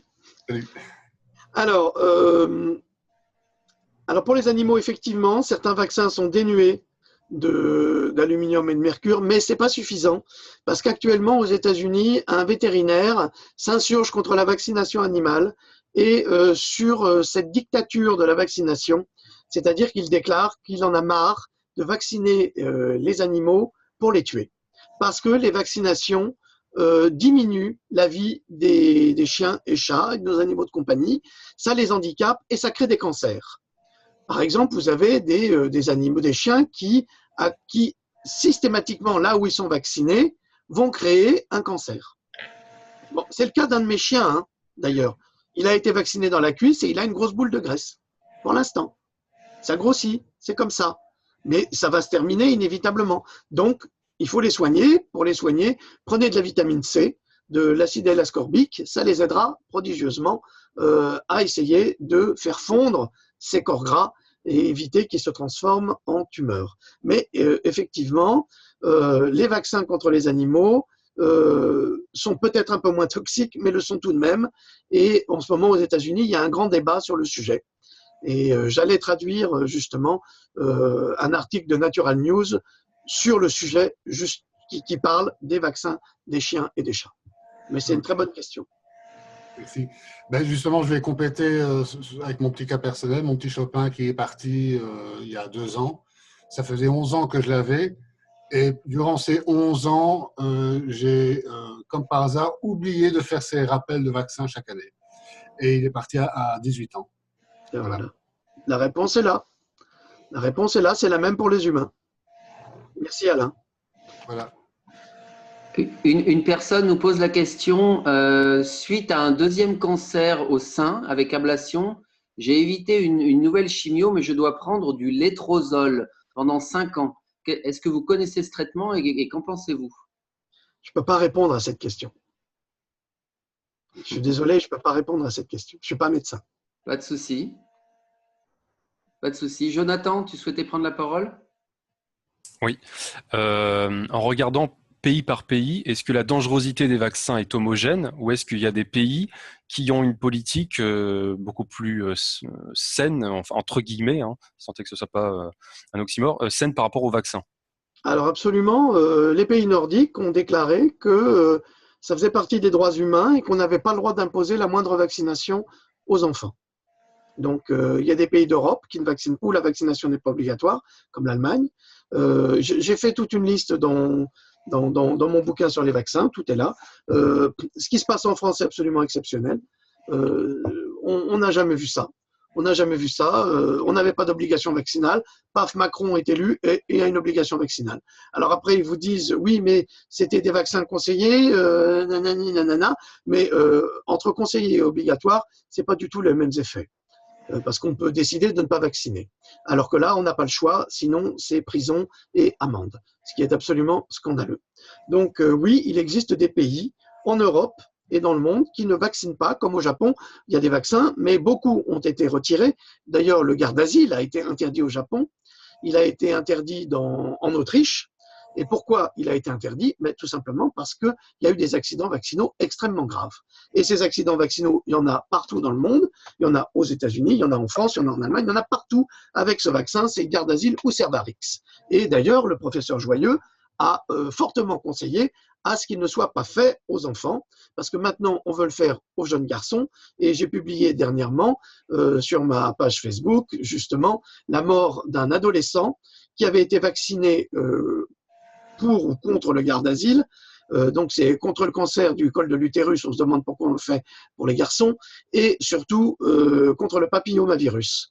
Et donc, le papillomavirus, franchement, l'attraper dans un pays comme l'Amérique, c'est quasiment impossible. Bon, peut-être en Europe, on peut l'attraper à cause des flux migratoires et que ça peut arriver justement par une contamination. Donc, c'est pour ça qu'il faut vérifier et il faut apporter et accorder un soutien médical à cette migration. C'est indispensable. Donc, ça, c'est une précaution inévitable. Alors, oui, effectivement, il y a des pays qui protègent leurs citoyens, alors que la France ne protège plus aujourd'hui cette génération qui va terriblement souffrir de la vaccination. Alors, je voudrais apporter un petit complément par rapport à ça, parce que effectivement, si c'est très hétérogène dans les pays d'Europe en termes d'obligations vaccinales, il faut reconnaître quand même qu'il y a un certain nombre de pays dans lesquels la couverture vaccinale est très élevée, et ceci sans obligation vaccinale. Et c'est peut-être d'ailleurs ce qui fait qu'il n'y a pas de volonté des gouvernements de mettre en place une obligation, puisque simplement par la publicité, par le biais des médecins, de la propagande, on va dire ça comme ça, il y a une couverture vaccinale qui est très élevée. Mais je vous signale qu'en France, la couverture vaccinale est parfaite. Agnès Buzyn ment ouvertement en prétendant que la couverture vaccinale baisse en France, alors que c'est faux, elle augmente. Elle ment, elle passe son temps à mentir, cette dame. Je suis désolé de dire ça, mais elle est comme son patron, elle est dans la mythomanie totale. Tout à fait. Jonathan, j'ai oublié de te baisser la main, ou tu as une autre question? Non, j'ai une autre question, mais qui n'a rien à voir. Que pensez-vous de la médecine chinoise et de l'Est, plus généralement? Mais je pense le plus grand bien de toutes les médecines. Il faut savoir que l'homme est présent sur la Terre depuis des millions d'années et qu'il s'est soigné. Si on regarde la médecine occidentale, déjà avec Ambroise Paré en France, qui est vraiment l'un des pères de la chirurgie, mais en Suisse, on avait Paracels, qui soignait de façon absolument admirable, en tenant compte, comme les Chinois, du biotope, des étoiles, de l'univers, de la Lune. Donc la médecine chinoise, elle est remarquable, mais elle n'est pas forcément complète, puisque il faut savoir quand même que la médecine allopathique a apporté avec elle une connaissance de la médecine d'urgence qui est absolument remarquable. Et aucune, au niveau de la médecine d'urgence, attention, hein, je précise, et aucune médecine n'égale la médecine allopathique en ce qui concerne la médecine d'urgence. Pour la médecine de fond, toutes ces médecines ayurvédiques, chinoises ou n'importe lesquelles hein, sont excellentes. Elles sont indiscutables là-dessus. Et les médecins le savent très bien. Mais comment voulez-vous qu'un médecin qui soigne avec les produits de Big Pharma puisse aller vers la médecine chinoise ou ayurvédique? Ou alors il sait très bien que sa médecine n'est pas bonne et qu'il faut s'orienter vers d'autres connaissances, et de plus en plus on s'en approche avec justement, c'est ce que je disais, l'expansion de la connaissance, l'accès aux livres et à Internet également. Donc c'est pour ça qu'Umberto Eco, il avait raison et tort à la fois. Voilà, j'espère avoir répondu à votre question. Oui, merci. On peut prendre encore une ou deux questions si vous en avez. Il nous reste 5 minutes à peu près. Ou alors vous êtes déjà entièrement convaincu et vous connaissez très bien les vidéos de Philippe. Vous êtes déjà abonné sans doute et il y a plus, tout ça n'a plus vraiment de secret pour vous. On apprend tous les jours. Hein. Moi, j'ai beaucoup appris en tout cas ce soir. Voilà, bon, je ne sais pas. A priori, il n'y a plus de… Alors, il y a peut-être des questions dans le chat. Non, c'est plus des remarques que des questions. Alors moi, ce que je voulais vous dire peut-être en pré-conclusion de cette rencontre, c'est que alors les livres dont nous a parlé Philippe donc, sont disponibles sur Amazon. Vous pouvez les trouver très facilement sur Amazon. Je vous invite, si ce n'est pas déjà le cas, à vous abonner à sa chaîne YouTube. Et puis surtout, mettez-lui des pouces bleus. Hein, parce qu'aujourd'hui, il y a une espèce de guerre de l'information. Non, vous ne voulez pas? Non, c'est pas ça, c'est que j'ai désactivé. Ah, vous avez désactivé? Ah oui, comme ça, j'ai pas de problème. Je m'ennuie pas avec les pouces plus, les pouces moins. Comme ça, c'est réglé. C'est réglé parce que c'est les robots des hackers qui sont payés par les laboratoires d'ailleurs ou par le gouvernement et qui lancent leurs robots pour mettre des pouces plus ou des pouces moins. Ça veut strictement rien dire, mais évidemment, comme le disait notre ami Ribeiro tout à l'heure, si on leur dit ça, ils vont dire oui, on est des complotistes. Ben non, on n'est pas des complotistes, on sait simplement comment fonctionne le système. Voilà, on n'est pas naïf, tout simplement. Vous avez bien fait. Pascal Montoya, vous avez une question, allez-y. Activez votre micro pour qu'on vous entende. Sinon, je peux vous l'activer, mais il y a un risque que ça… Ça l'arsène. J'ai activé votre micro, Pascal, vous pouvez parler. Allô, allô. Allô, allô? Non, Pascal, on ne vous entend pas. Alors, on va passer à Ribeiro. Ribeiro, allez-y. Merci.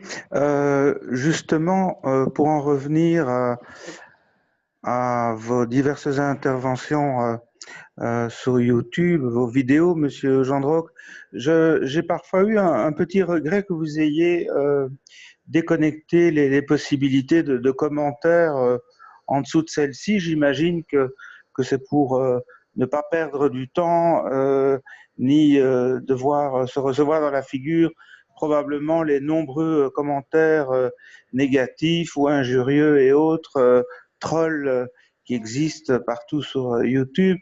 Cependant, j'ai déjà eu un peu le regret de ne pas avoir cette possibilité de communication en dessous de vos vidéos pour faire certaines remarques, questions et autres. Je me demande si quand même ça ne vaudrait pas la peine de tenter de réactiver ce côté-là par rapport à vos vidéos. Merci. Alors, je vais vous répondre, Serge. Je l'ai fait au début. Et effectivement, les noms d'oiseaux, les insultes, les commentaires désagréables, les pervers narcissiques, polymorphes et je ne sais quoi, j'ai coupé.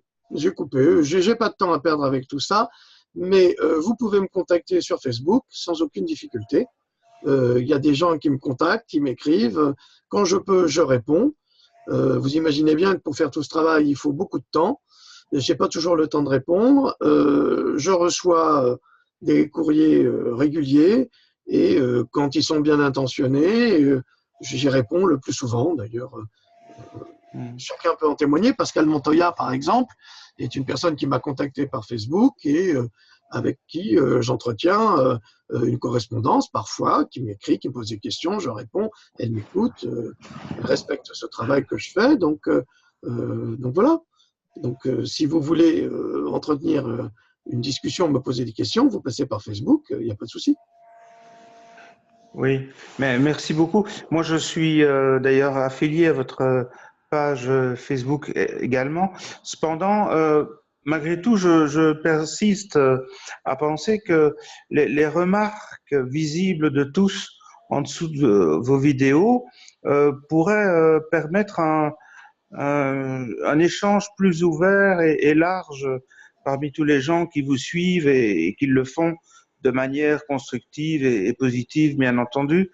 Mais je conçois, je comprends parfaitement que toute cette faune négative donne envie de fuir. Mais voilà, je trouve un peu dommage c'est pas une cette agora qui serait, à mon avis, quand même très positive et constructive. Voilà.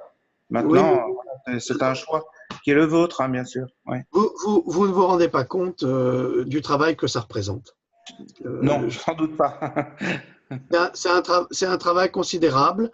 Je me lève à 5 heures du matin. Je commence déjà à répondre aux gens. Ensuite, je fais mon travail. Je travaille jusqu'au soir. Là, je suis encore là, vous voyez. Je serai là encore jusqu'à minuit, 1 heure. Donc, je dors 4 heures par nuit. Faire ce que vous me demandez, c'est 24 heures sur 24. Et je ne peux pas le faire. Je suis désolé, j'ai moi aussi une famille. C'est compréhensible par ailleurs, hein, tel que vous l'expliquez. Merci. C'est tout. C'est pas possible. Merci. Ouais, d'accord. Je suis tout à fait d'accord avec vous, Philippe. À partir du moment où on commence à être un peu exposé, c'est très difficile de répondre à toutes les sollicitations. Et voilà, donc c'est effectivement, ouais, tout à fait, je suis en phase avec vous. Alors, j'ai une bonne nouvelle, vous avez une invitation de Vanessa Kessoni. Si vous passez dans le Lot, vous êtes invité chaleureusement à venir dans la famille Kessoni. Je ne connais pas cette personne, je suis désolé. Sachez-le. Voilà. Bon, je vous propose de conclure pour cette réunion. On est arrivé au terme des 2 heures. Est-ce que vous souhaiteriez donner un mot de la fin? Bien sûr, je peux donner un mot de la fin. Je peux remercier déjà toutes les personnes qui ont eu la gentillesse et l'attention de venir à cette conférence pour la suivre et pour entendre des choses qui ne sont pas forcément drôles ou agréables. Parce qu'à partir du moment où on fait ce travail de chercheur de vérité, eh bien, la vérité n'est jamais bonne à dire, c'est bien connu. Donc, ce n'est pas toujours facile à entendre non plus. Et donc, je remercie toutes les personnes qui me suivent et certaines qui me soutiennent dans cette recherche, parce que ce n'est pas évident. Donc, si vous voulez me soutenir davantage, achetez mes livres, je vous le demande. Je ne demande rien d'autre, hein, je ne fais pas de cagnotte. Hein, donc, c'est ce qui me permet de continuer à travailler comme un fou, d'ailleurs. Et moi, je vous offre de mon côté des informations, des vidéos qui sont toujours vérifiées et vérifiables pour vous aider à vous soigner et à éviter de tomber dans le piège de ces malfaisants qui nous sont tendus au quotidien. Donc, le mot de la fin, c'est prenez soin de vous, de vos enfants, engagez-vous, battez-vous, mais vraiment jusqu'au sang pour protéger votre chair, qui sont vos enfants, parce qu'ils sont menacés. Il y a toute une génération d'enfants qui sont menacés, et je m'adresse à toutes les classes sociales, hein, que ce soit des gens dans les banlieues, que ce soit des bourgeois, des petits bourgeois, ou je ne sais qui. Tous les enfants sont menacés parce que ça concerne tout le monde. Évidemment, il y aura toujours des passe-droits, parce qu'en France, c'est toujours la combine, c'est les pays latins, c'est un petit peu comme ça. Mais remarquez, aux États-Unis, c'est la même chose. Les stars américaines ne font pas vacciner leurs enfants et payent les médecins pour qu'ils disent les avoir vaccinés sans les avoir vaccinés. Donc, ils les protègent, ils ont compris, ils sont au courant. Donc, soyez au courant, protégez vos enfants, battez-vous, soutenez-nous, soutenez-moi, puisque je me bats pour vous. Donc, ça, c'est important. Ne laissez pas les malveillants prendre la parole contre nous. Dites-leur de se taire, faites-les taire, parce que nous, on n'a pas le temps à perdre avec ça. Mais si vous croyez en nos recherches, aidez-nous à continuer et à défendre la vérité pour qu'elle sorte et qu'elle soit diffusée le plus possible. Voilà, le mot de la fin. Merci beaucoup Philippe. Alors cette vidéo donc sera postée sur le site Exoportail là, de Jonathan qui est intervenu plusieurs fois, également sur le site Révolution Vibratoire. On fera circuler de toute façon la vidéo sur les réseaux sociaux et avec toute la bibliographie que vous nous avez donnée là, qui est très pertinente pour toutes les personnes justement qui souhaitent approfondir ces différents sujets. Donc un grand merci à vous. Et surtout pour les complotistes qui nous accusent justement de complotistes, parce qu'avec cette bibliographie, ils peuvent ravaler toutes leurs insultes et tous leurs mensonges, parce que c'est une bibliographie faite par des médecins, des chercheurs, des biologistes, c'est très scientifique et toutes les preuves sont là. Voilà. Absolument. Merci encore. Et voilà, et merci à nos auditeurs. Et je vous souhaite une bonne fin de soirée. Merci beaucoup. Merci beaucoup. Au revoir à tout le monde. Salut à tous. Merci.